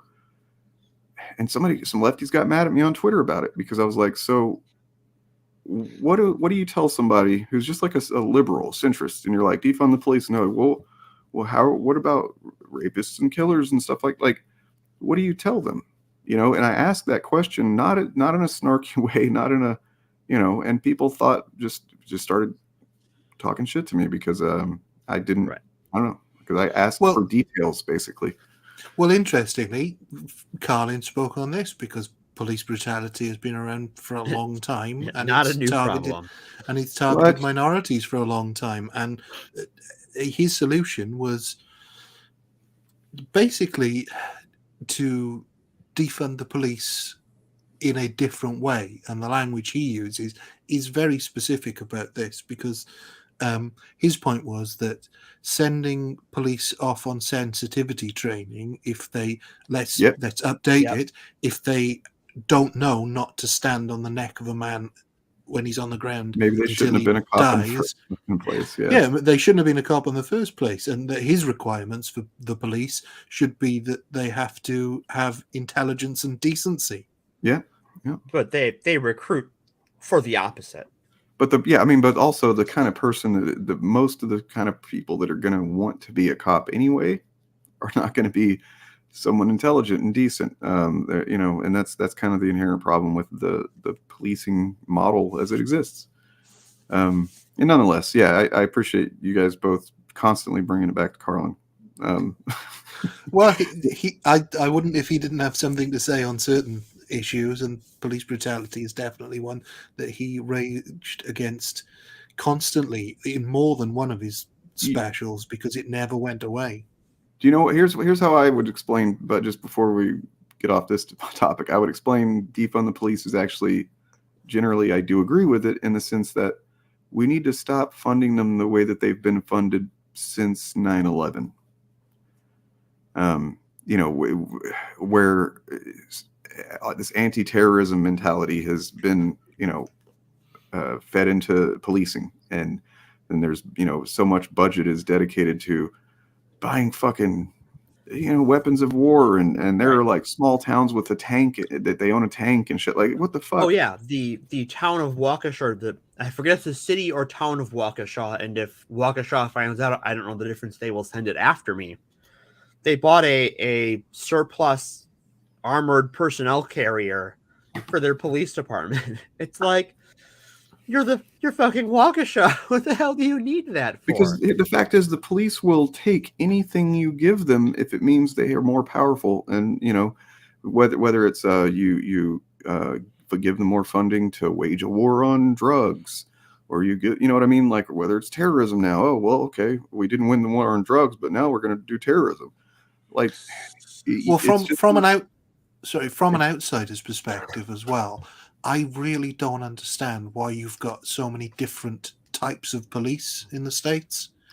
I basically understand the difference between federal and local police, although really that doesn't make any sense to me. Why you need cops to police the whole country and then cops to police the individual states in that sort of different framework. But what the heck are sheriffs? Sheriffs are county. Yeah. But you have police. You know what sheriffs are? Here's what sheriffs are. They're the motherfuckers that fucking escort people who are being evicted from their homes. Yeah. They get those people out of there. That's what they do. They are property rights fucking defenders. But they have police powers as well, though, right? Yeah. Mm-hmm. But they operate in the same place that the police do. Yep. Okay, here's an example I can give personal experience. The town I grew up in, generally most of my childhood was spent in this town. It has a name of a town that is the name of the school that I went to, same name, but it really isn't part of the incorporated city district of that town. So it's really kind of like a unincorporated, extension of the city proper. So that the actual city municipal police there, they don't have jurisdiction in the specific area that I grew up. There's like literally the line between the two was about a block and a half from my house.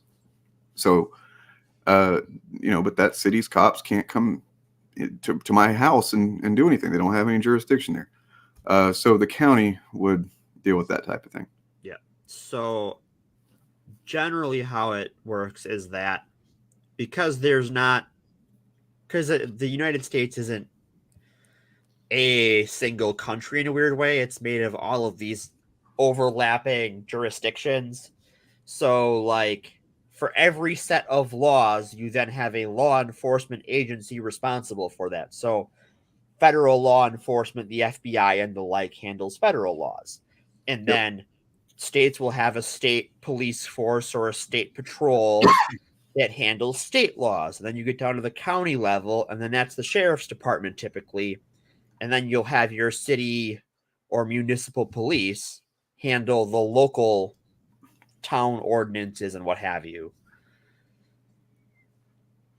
See, that is baffling to somebody not in the country. Well, it's baffling to someone in the country too. So the easiest way to look at sheriffs, by the way, is that they're becoming less. They're becoming more and more obsolete all the time. Yeah. Because really, what they were originally for was for very rural areas where you don't have cops for this specific little 5-horse town or what, I don't know, little tiny town, but you've got a whole bunch of little nothing towns in a broad area that is a county. And so the sheriff would be the cop of all of that. So there's actually an interesting I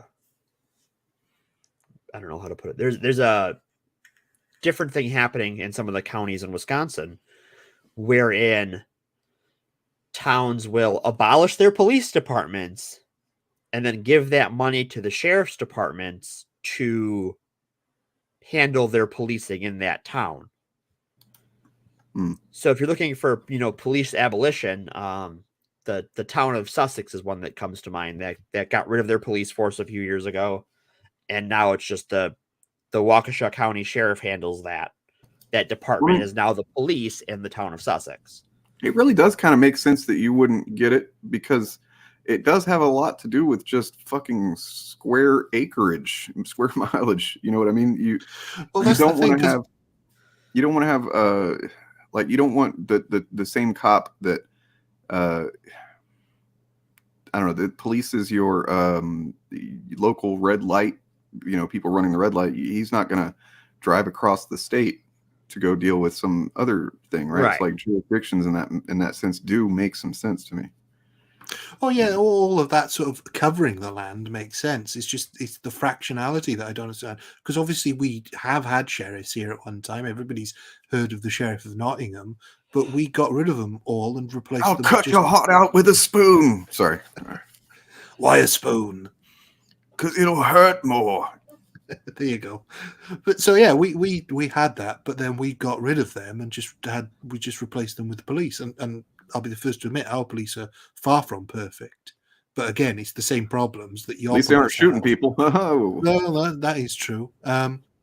So yeah, I don't understand why you wouldn't just call them all the police. And as somebody's pointing out in chat, I don't understand why your sheriffs are elected. Seems mad to. That is insane. Yeah, and there's a lot of problems with that. Fucking John Stewart John Oliver did a segment on it a few years ago. Infamously, Joe Arpaio is one of the most egregious examples in recent memory of just these guys are elected into power, and they're in some cases they take it pretty fucking far. Because here in Milwaukee was another guy who absolutely lost his mind. Because if you're elected, then you can do whatever you want as long as 51% of the people who vote are happy with it. And like here, Sheriff Clark, back when he was sheriff, would run as a Democrat, despite being, a guy in Trump's orbit. Yeah. Oh, he's a straight up fucking. And I put some images and some links to images in chat. One is the Lego police officer minifig over time. Oh God damn it! Oh boy. Yeah, that seems about right. Because that's the other thing here. Obviously, we are in a weird position where we're 4 countries in one. And I live right on the border between England and Wales. But if a crime gets committed in Wales on the border and the criminal flees into England, the police chasing them will just keep chasing them. So this dumb motherfucker puts all these medals and patches on his uniform to make it look like a military uniform, and it doesn't mean none of it means anything. Right. It's just shit he made up. Literal tin pot dictator. He's LARPing. Stuff. He's LARPing. Just like several of them are Blue Lives Matter. Yeah. Bullshit. And what's funny is you take this guy to the uniform, his attitude. If he got pulled over, I don't know. The guy is a piece of work. I'm glad he is no longer in power. I'm glad after so long we got rid of him, but it took way too fucking long. Yeah. I don't disagree with you in general, Ryan, that there's way too many fucking cops and way too, story. There's so many cops because there's so many laws, essentially. Right. There's so many different types of cops. It's like, it's the land of the free with overlapping jurisdictions and super, prisons for every sorts of fun things you could get around to.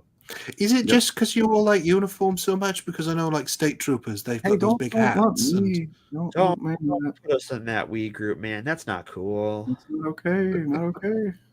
Okay, so here you're being a bigot against Americans. But Carlin quotes Carlin quote. quotes. Yeah, let's get back to it. Here's all you need to know about men and women. And that's a setup lots of stand-ups have done, right? Yep, I can feel the groan setting in. Women are crazy, men are stupid. And the main reason women are crazy is that men are stupid. Yeah, fair. It's not completely, it's not sexist. That's the important thing. Men As a are from gender Earth. fluid person, that really plays with me because, like, am I stupid because I'm crazy, or am I crazy because I'm stupid? It sort of I don't know. feeds itself. I mean, the fact is, yeah, we're all a little crazy and stupid. It's just not as funny to say that. Men are from Earth. Women are from Earth. Deal with it. Yep. Some people see things that are and ask why. Some people dream of things that never were and ask why not. Some people have to go to work and don't have time for all that. I think that's a very important one. I mean, that's the thing about all of his material. Like I said before, it's the jokes are part of a broader scheme of thinking, aren't they? And these get more. It seems like they're so far getting increasingly more. I'm not braining good today. My vocabulary doesn't exist. I feel ya. Most people work just hard enough to not get fired and get paid just enough money to not quit. Which, like, true. To be honest, that's exactly how it should be, because companies don't respect you. No, you're right. Not at all.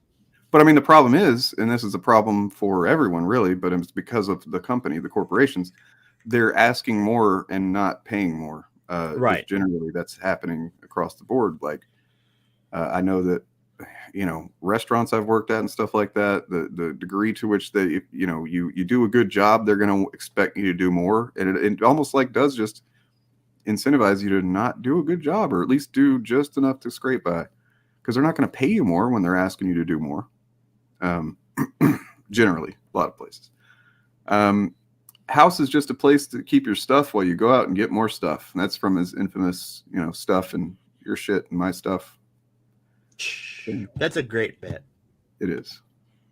Yeah, and again, the whole bit is it works. That particular bit works on so many different levels. It's crazy because it's a perfectly reasonable point that your house is where you keep all your stuff. There's nothing. He's not saying that it's not anti-materialistic at all. Right.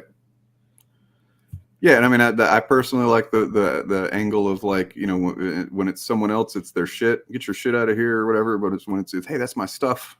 Right. Because the interesting thing he says as well, which about that bit, which hit me, is that if you go to somebody else's house and you don't feel comfortable there, it's because it's full of their stuff, not your stuff.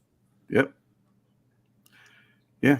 I mean, I guess that just speaks to general, comfort and environment kind of thing. Yeah. How we take comfort in stuff. Yeah. But, like, for good and for ill, right? Like, there is a difference between taking comfort of the fact that I'm in, my chair, in my slippers, and that's all well and good, but also that, like, you can become trapped by your stuff too, right? It's that you need to have that familiarity. You can't let any of it go, and you cling to it too tightly. Well, yeah, because taking that further is the comfort in familiarity, which would, I guess, be the conservative mindset, is that if nothing changes, I feel comfortable. Whereas, Yep. You take that, and you know what word exemplifies that? Nostalgia.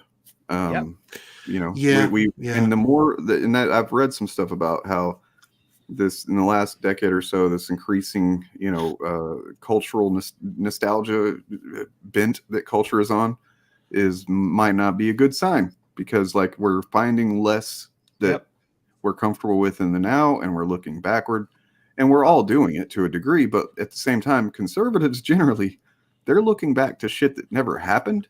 Right. In some cases. Yes. Yeah. It's an imagined past.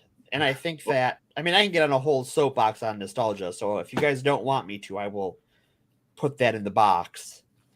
But I mean, it's up to there's a few more quotes. We're definitely not going to get through all of them, but I did want to do this last, two last ones. All right, hit those, and if we're still on nostalgia, I will get on my soapbox and go ham. So what sounds interesting, so we'll come back to it. But some people have no idea what they're doing, and a lot of them are very good at it. That was pretty good. This one I like a lot. The caterpillar does a lot. Sorry. The caterpillar does all the work, but the butterfly gets all the publicity. Yeah. You know, I mean, let's think about, I don't know, Musk. Yeah.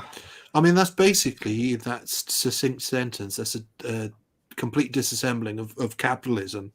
Yep.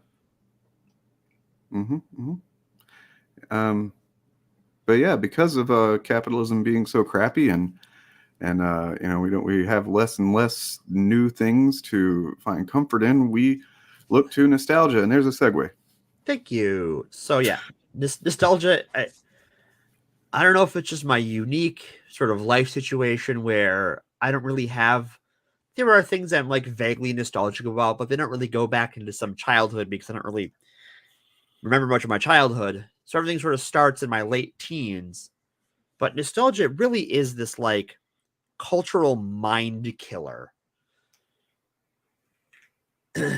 that this constant need for everything to sort of be the same. Capitalistically, it's because trying new things is hard.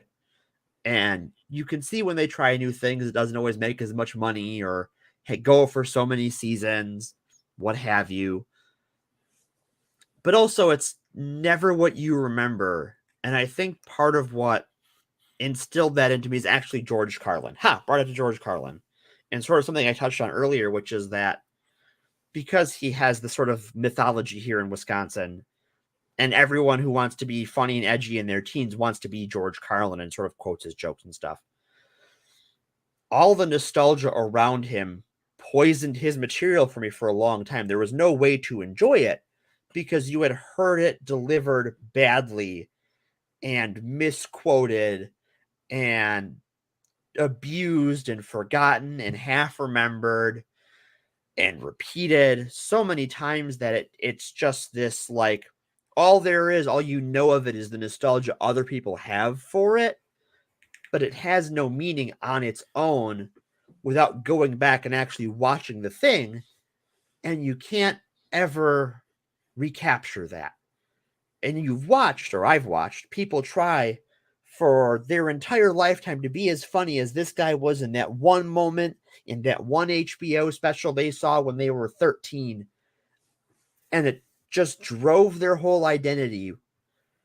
But they never grew off of it. They never used to build anything that was their own. It was just trying to capture what some other guy did one time. Yeah. And it not only takes the meaning out of their life in a way that they're so obsessed with keeping this thing they treasure captured, whether it's Carlin or Star Wars or comics, or the fact that you didn't have black neighbors. Yeah, I mean, that speaks to the, you know, I did that comics in context segment recently that I needed to do again or write about it because Neil, Wirecats Comics, helped fill this theory out about the guys like Generic July, and how his you know, all of his knowledge seems to be with comics. Everything he thinks about comics is all about this specific era, you know, point in time in the early mid 90s, right before the collapse. And like, and Neil pointed out that that's very much like how conservatives see the 50s. Right. And the problem with that is that they look that, yeah, that some of that is true. Like, okay, yes, it's true that comics were doing really well at that point. It's also true that America was doing really well in the 50s, but there's a lot more context to those things that you got to think about. Then otherwise you're not fucking. These guys don't want the comics that were doing good in the 50s. That's why there was a comics code, because the comics that were doing good in the 50s were the ones that the people in power, the people who agree with these right-wing weirdos today, didn't want kids getting their hands on.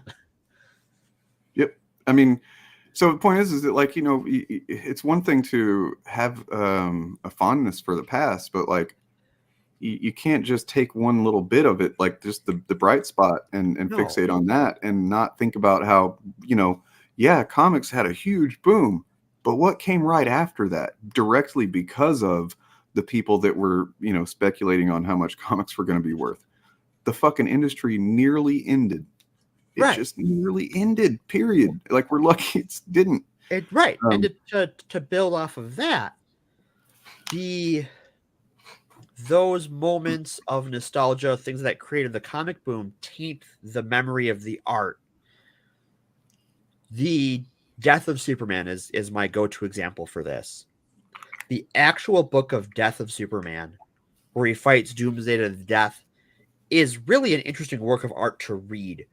Yeah. Where as the books lead up to it, there are fewer and fewer panels on each page until the final pages are these big 1-page and 2-page spreads, just building up to this climax. But no one thinks about that, and no one talks about in conversations about the Death of Superman. They talk about all the poly bags, right, and all the lines and the Their money that armband.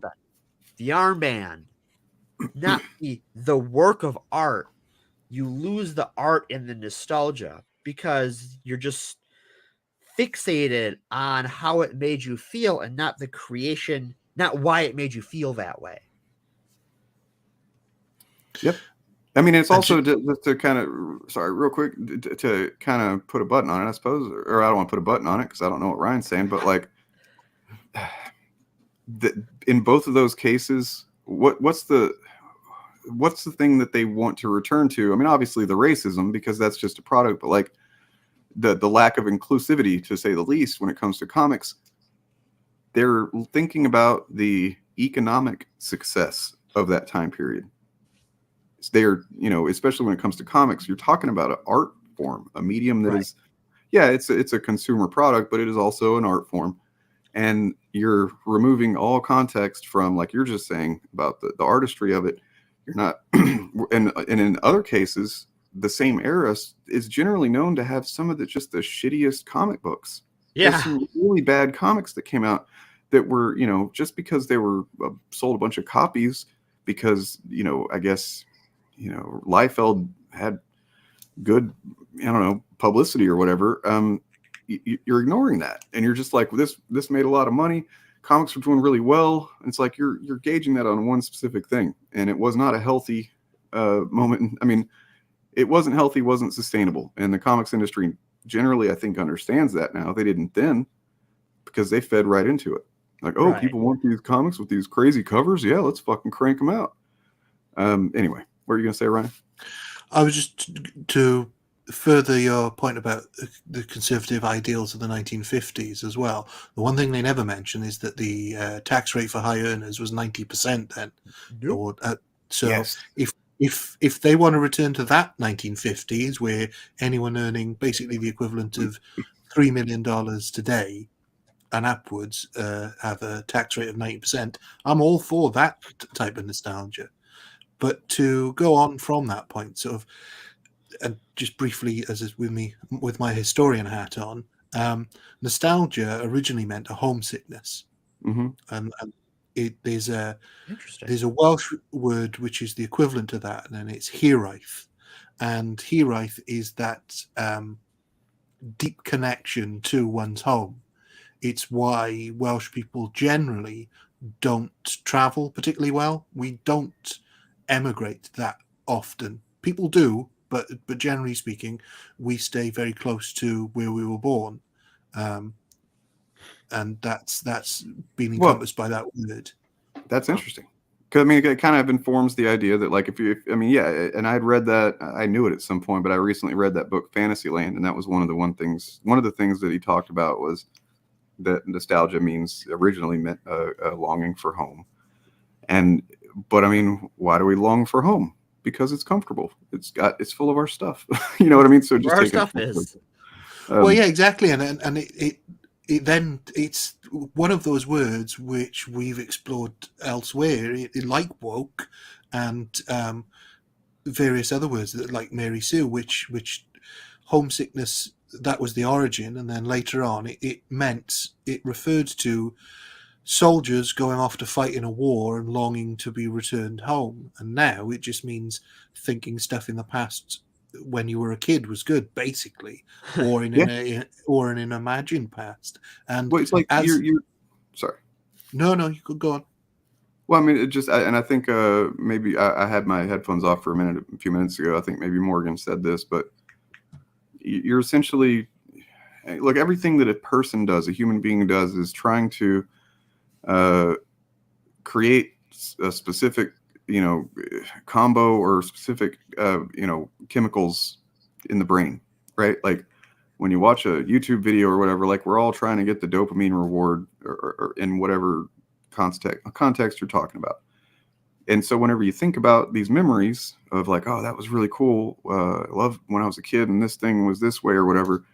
And you fixate on that, you can't ever have that back 100%. And the more you revisit it, the less you're going to, that feeling you're going to have. And it's just going to become a habit and an addiction essentially, because does that make sense? Like, yeah. For instance, what I saw when I was 17, my girlfriend and I went to go see a movie, and we were late to whatever movie it was. I don't even remember what we were going to go see, but we were at the theater. It was a 20-minute drive. So we were like, well, what else can we see? Well, there was this Brad Pitt movie about to play called Fight Club. We didn't know anything about it. Okay, or whatever. So we go in and see it. 2 hours later, I came out. I was like, holy fucking shit, that was great. Loved it. You know what I mean? Like the ending, that stuck with me for days. Just dropping all that information in your lap and then the movie's over. And so then I couldn't wait for it to come out on video. And when it did, I had told friends about it. And it was like, we got to watch this. And I just couldn't wait to get to that ending for that moment, because that feeling. And I got a little bit of it the second time when I showed it to friends. You know what I mean? Right. But then over time, the more you watch it, that ending, it's like, there's that ending. And you indulge yourself to it. And you may be experiencing again, but you're not experiencing it the way that you initially did. It just diminishing returns, It's chasing a high. Yep. And as somebody who on their YouTube channel sort of to a degree trades in nostalgia, and as somebody who thinks of themselves as a nostalgic person, I also have to keep in mind the realism of it. Like I am passionate about 80s culture, but I'm also aware that the 80s was a horrible time for lots of people, and there was a huge amount of civil unrest. And so that's the important thing with nostalgia. It's fine to be nostalgic about toys you had when you were a kid, food you ate when you were a kid, things like that. But to also not to reimagine everything was better then, because right, it was rough. It's one of my favorite formative stories about other people's nostalgia involves He-Man. And that's one of those shows that people I grew up with watched, but I don't think I had ever seen it. And my buddy was like, oh, I got the He-Man Blu-ray when it first came out in the early 2000s. All of He-Man on Blu-ray. I'm going to watch it. You want to get together? I'm going to get some smokable substances and we can watch He-Man. And I'm like, I don't know anything about He-Man. I don't care. Have fun. So I get a call on my flip phone. Oh, nostalgia. just put ourselves in time. And he goes, this sucks. Yeah. And I go, well, okay. He's like, it's really bad. And I'm like, well, it was a cartoon you watched when you were a kid, right? And it's like, yeah, right. Well, of course it's bad. I mean, I think that's those 2 points that you and Ryan made just now were like, that's, I think nostalgia can go two ways, right? Like you can either the thing can still be valuable to you, right? But you need to keep in mind the other parts of it, right? Like the negative things, the things you didn't understand or didn't have context to understand originally. You can't just dismiss that shit. Or some things are just better left in the fucking past. Just let it go. Right. Well, in defense of He-Man, because it actually had a lot of writers who would go on to write much better things. Like that's what I've heard. I think J. Michael Straczynski was a writer of it. That guy's a hero. the thing about it is that there are good episodes of He-Man and there are good parts of episodes. Right. But as time goes on, you remember those and you remember the feeling you got watching those. Right. And then you go back and you see all the mountains of filler, like the Kevin Smith series, He-Man series, which I thought was really well done. Fucking great. I loved it. A lot of right-wingers hated it because, oh no, they made the girl the lead Bait and character. switch. Yes, exactly. But none of those people actually commented on or had ever covered the original series, because if they did, they would see the gaps in it. He-Man doesn't hit anybody in the original series. He wasn't allowed to. He could hit trees, but the best he could do is throw people. Now, if you're telling me... Well, it's like the 90s X-Men show where Wolverine would pop his claws and then wrestle people. Yeah. Just wanted to say, Ryan, just kind of crossover moment with initiative here. That makes me think what you just said, the how they never talked about it prior to that.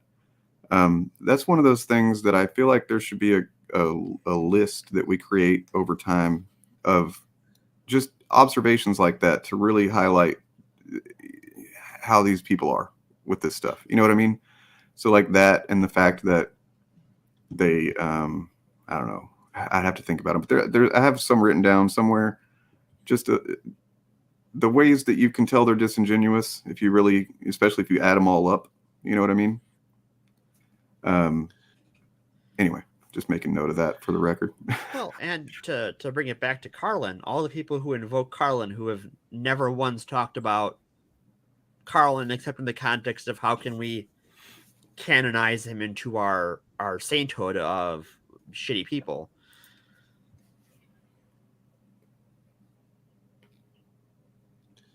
Yeah, well, like he, I think the idea of him as this free speech absolutionist, and that's all people seem to know about him because he spoke his mind, I don't think their version of it ever existed. No. I mean, because it wasn't just speaking his mind, it was observing, right? It was translating observations into speech. It specifically wasn't just speaking whatever dumb fuck shit came to the top of his mind. It was the observation of the world around him and the world we all share, and then speaking his mind on the totality of those observations, not just, I have a reaction to this thing and now I'm going to speak about it. Because the people who do that keep having the same reaction, which is get off my lawn. That's why it's, shitty helicopter jokes, or the people who make the same jokes about their wife, that's been repeated for centuries. Like, I don't know about centuries, but it feels like it at this point. But like that sort of reactionary bottom line humor has nothing to do with free speech. It's just a reaction to things being not comfortable to you in the given moment because your spouse disagreed with you, or because that person on the internet has blue hair and pronouns. Yeah, and I think that's something that people who perhaps don't understand comedy, which seems to be an able description for a lot of conservatives, is that the joke is not always the truth. The joke might not even speak to the truth, and sometimes it is just a joke, but it should never be at the expense of people not able to defend themselves. Right. Because you can look through, I've never seen any of Carlin's comedy where he is picking on the people who are at the bottom. Right. I mean, the closest I've get was him, and dropping the, F slur, not even about, I mean, obviously in any context is not great, but I mean, also we've, as a society, come to understand it as a more directly harmful word to use. But he wasn't talking about a person. He was using it as a descriptor. And still, in that way, it's not not good. But I mean, yeah. And that's a thing of its time, right? We're not Yep. that far from that being a common insult in history.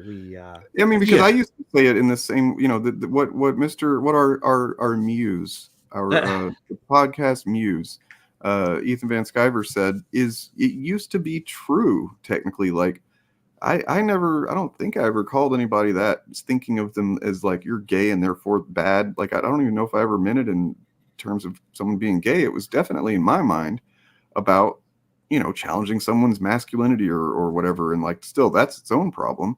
Right. But nonetheless, whenever it was pointed out to me that still is problematic and to say the least, and basically once I started questioning the language that I use and the words, what do these words mean, how can they have an effect I don't intend. But so once somebody points that out to you and you learn that, like society has generally grown to do since the 90s and early 2000s, then you continue to use it anyway, then you're a fucking asshole. And that's the difference. I'm sure that if George Carlin was younger and had lived to understand things, in a different way in that regard, he would have not used it anymore. But well, yeah, because in the context of calling somebody gay as an insult in the 90s, I can remember exactly what the comeback for that was, because every insult at that time had to have a comeback, and the best comeback for that was, well, so what if I am? And then as soon as you say that to somebody, it sort of leaves them coughing and spluttering because they have no comeback for that. Well, they either have to fucking, just admit what they are or yeah. Well, either that reveals them to be a bigot, or it reveals them to be using it without actually having thought about it. Because it reminded me, there's not the using gay as an insult specifically, but there's a British comedian called Les Dawson, who was very popular in the sort of 70s and 80s. And he was famous for telling jokes about his mother-in-law. One of his famous ones was, I knew my mother-in-law was on her way round because all the mice were throwing themselves on the traps. And he would make a lot of these jokes, and it was sort of his thing, and they were always very clever and very well thought out. But he had a brilliant relationship with his mother-in-law. It wasn't that the joke was about his mother-in-law, because, like I said, he got on well with her. It was a format of a joke. Right. Now, sometimes those formats of the joke can be cruel within themselves. Mm. Yeah. But the fact of the matter is, because he was clever enough to choose the mother-in-law, which is a very popular thing to joke. I don't know how it is in the US, but very much so. Yeah. So and it's fairly harmless, because nobody would really express that about their own mother-in-law, because it would very much upset their husband or wife. It's more like with the mother-in-law thing. I feel like, I haven't been married, but I feel like it just is more expresses this, like this person who you have accepted as serving a similar role to your own biological mother, but because they're not your own mother, there's this frustration of having to respect that person's role. You know what I mean? Like, so there's also, just it's more like venting because of that. Also, there's a healthy distance of sort of familial or even non-familial relationships. So it's not the same as telling a joke as a white person about black people, because there you're targeting that demographic which you're not a part of, and you might have black friends, but the audience doesn't know that. Right. And they might have said, "Oh, this joke is fine," but the audience doesn't know that. So But then you're just doing the "my black friend said it's okay" kind of thing, or yeah. But it's that sort of Archie Bunker type thing of the audience supposed to be laughing at him, and a lot of the audience were laughing with him. So thankfully we didn't get to the Bari Weiss thing, because we're about to hit 3 hours in a little bit, and I don't want to go into it at this point. We'll have to cover her another time. I think she is worth covering as a merchant of moral panics. Yeah, it might be worth doing a follow-up show about all the people who have taken Carlin and bastardized him. That actually is, because this is what I was going to say.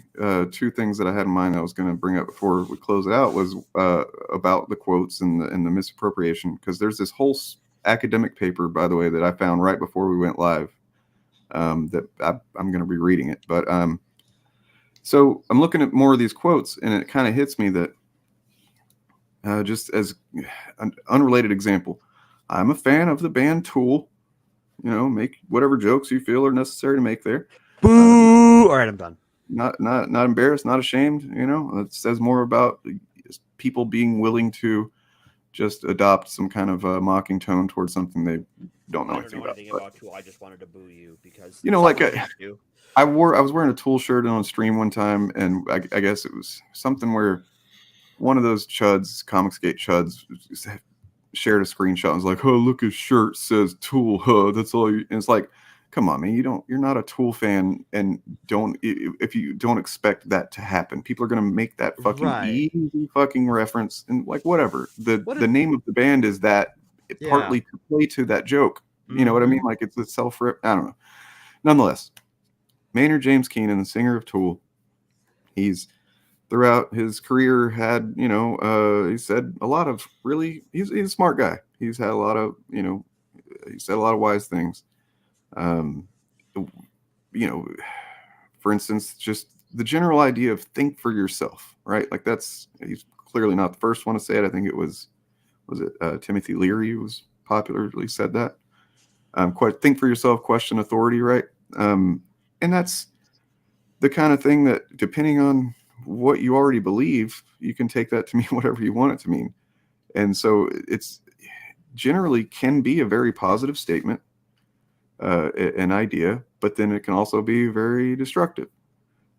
You know, if the wrong person hears it, basically. And there's several quotes here that are kind of like that, where here, I'll just read some and you'll know what I'm talking about.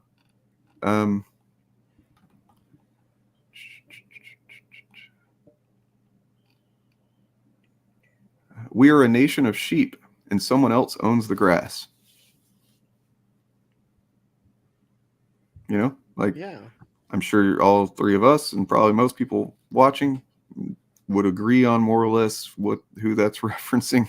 Yeah. You know, but then you could also hear a conservative say this, and who are they talking about? You know what I mean? I don't know. So it's just right. It's your pre-existing frame of reference really can take that quote in lots of fun and exciting ways.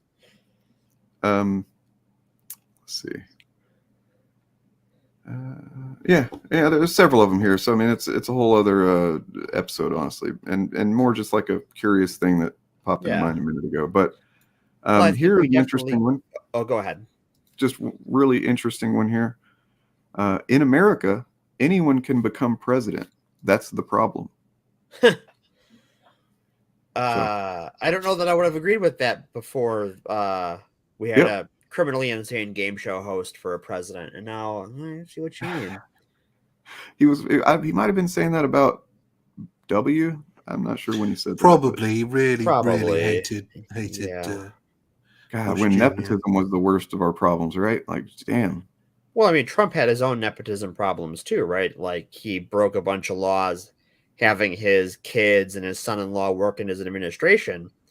But the problem is that we have all these laws, and how our justice system works is that someone has to have the right to be wronged by that effectively. So no one has grounds to sue the Trump administration for breaking the law because it doesn't hurt anyone else somehow. Yeah. Sure doesn't. So we have laws that create crimes that can't be enforced. It's like kind of like how financial crimes, right? Like so there's been not a single person arrested for the 2008 financial crisis, and there definitely are people who could be arrested for it. Right. But then, you know, and that screwed over a lot of Americans. A lot of people. A lot of the world ended up suffering because of that one. Yep. But then also, or on the other hand, if you're Bernie Madoff and you fuck over rich people, no, you're fucked. Then you're going to prison. You know, so basically that's anyway. And that's a whole problem. But yep. Well, just speaking on that briefly, did you see it's in the documentary, the clip of Carlin in 2005 talking about homeless people and how we're going to have a massive surge of homeless middle class people when the housing market bursts? No. No. I mean, I know I watched that, but it's been a few months since I watched this. Wow. So three years later, that's exactly what happened. Dude. So for anyone sort of thinking he's just a comedian, he knew what he was talking about. Yeah. Turns out it's that observational part of observational humor that's the important part. Well, and also device. just because Carlin existed doesn't mean that you need to be looking for the next Carlin in stand-up comedy. There will never be another Carlin, right? Like that's the thing. No, the conditions that he was sort of formed in will not exist in the same way. And well, I mean but I mean, if you're looking for the type of wit and wisdom and observational analysis in a packaged way that then you can find it. Just there are people doing zero in as if stand-up comedies, this whole idea that stand-up comedies, that's the new philosophers or whatever. Like I used to say shit like that. I used to think that where that's the only place you find modern day philosophers. It's like it's not true. There's nobody that's really becoming a rock star philosopher anymore, but there are other mediums that people are expressing philosophical ideas that there are some people who think they're rock star philosophers, and I would like to throw rocks at them. Well, not only that, but there were a lot of philosophers. There were a lot of philosophers around at the time who were blithering idiots, but that were very popular. True. Just as there are comedians today. I mean, it's only in perpetuity that we can really understand who the good ones were, the ones whose ideas stand the test of time. Right. Well, and whose careers don't fade, right? Like, you talk about a popular comedian, and I don't think any of them have had the career that Carlin did, just in terms of the decades of influence, right? Like, no one had the staying power of this guy. And he was written off as well in his time. He had to reinvent himself. So I mean, several times. I mean, that's why I think people like Jon Stewart, who was a working comedian, but let's be honest, he wasn't famous until he did the Daily Show, and even then, not straight away. And so it's you can't put your finger on who the next George Carlin will be, because A, there won't be another one just like him, and B, you won't know until long after they're gone. Right. Or at least towards the autumn of their career. Yeah. I mean, yeah, George Carlin, like I told the story about my dad, so I had this specific view of Carlin as something special for me, but I didn't, I didn't understand it. And honestly, I don't even know if I realized until after he died that a lot of people fucking really, admire this guy in this way, in a way that, no other stand-up comedian that I know of. Yeah. I think he's, formative to a lot of people and a lot of people over a long time too. I think in that documentary he mentions how his early fan base went from hippies to the yuppies, and he got sick of those people. He's like, oh, you all grew up to be assholes. The fuck is wrong with you? Something to that effect. Yeah, I mean, basically, yeah, he has a real go. Basically, his generation and the generation that came quickly after his, about how they wasted their potential. Yeah. Yeah. Well, I mean, because I don't know. I keep trying to stop myself from launching into a whole other. Right. We could keep going, and I have to get going. My voice is shot ski. Well, thank you. Thank you for their toll. Thank you for doing it. Appreciate it. Happy to be here. So I guess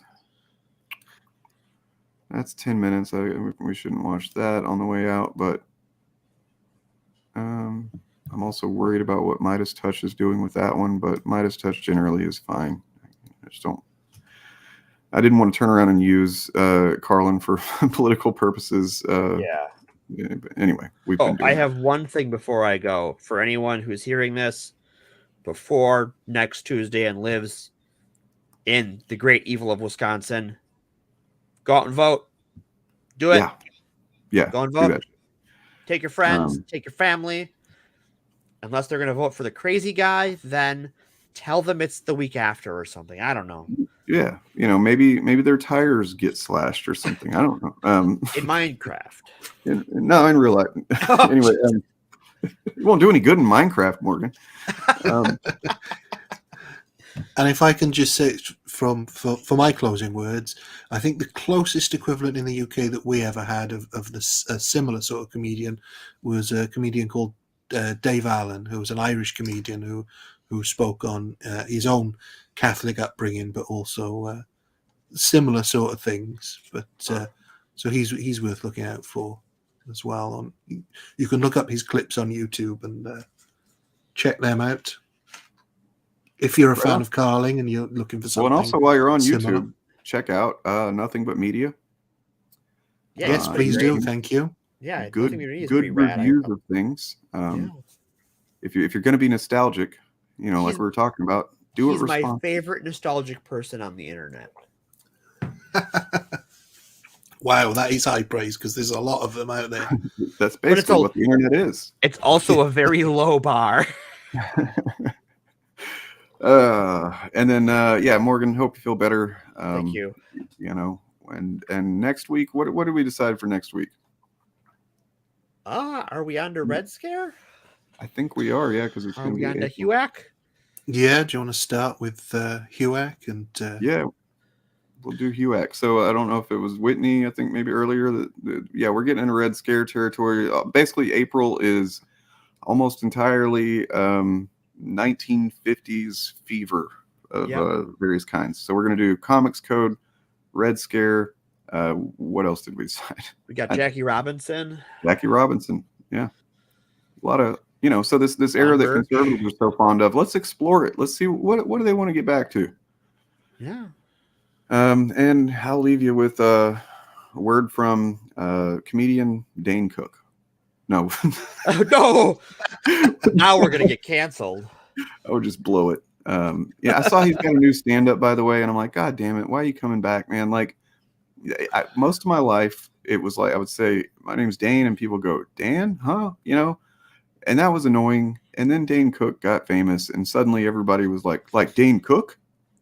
Oh, and that got really old. I was like, please go back to not understanding what the word is when I say it. Yeah, no, I'm glad I'm Morgan now. I have a name. My former name has a similar problem. Yeah. What about you, Ryan?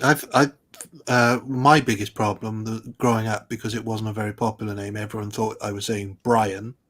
Yeah. And now it's far too popular a name. I don't like it. It's far too many. Fine. Although I am an advocate of just fucking change your name. Not as a trans thing, just in general, I feel like we all should get a free name change in life because parents are stupid. In some ways, though, it does work for me because Reynolds and Gosling have been doing a lot of heavy lifting for us. Ooh, true. Yeah, they're putting a good image out there for Ryan's. Really I was about to say you should see it like the Highlander, and there can be only one, so you just have to cut off the heads of all the other Ryans. And that's the way it's. Yeah, I know. On that note, Scottish though. So, is there a Welsh version of Highlander? Please hit like and head over to Nothing But Media and head over to all the channels in the initiative and whatnot and support us, and we're trying to do good things. Yeah, we'll have a good show coming this week. Another video coming this week. I keep saying that, but I'm definitely going to be done with it soon. And yeah, hit like here, subscribe if you're not. Have a lovely week and take care of each other and yourselves. Yeah, stay healthy. Not pro-life. You know what they are? They're anti-woman. Simple as it gets. Anti-woman. They don't like it. In times like this, it's hard to find the words to articulate how backwards conservative views are. But like comedian George Carlin, he seemed to always find a way of putting things into perspective. Why is it that most of the people who are against abortion are people you wouldn't want to fuck in the first place, huh? In the wake of the recent political bombshell pertaining to Roe v. Wade, it could not be more relevant than it is now. Boy, these conservatives are really something, aren't they? They're all in favor of the unborn. They will do anything for the unborn. But once you're born, you're on your own.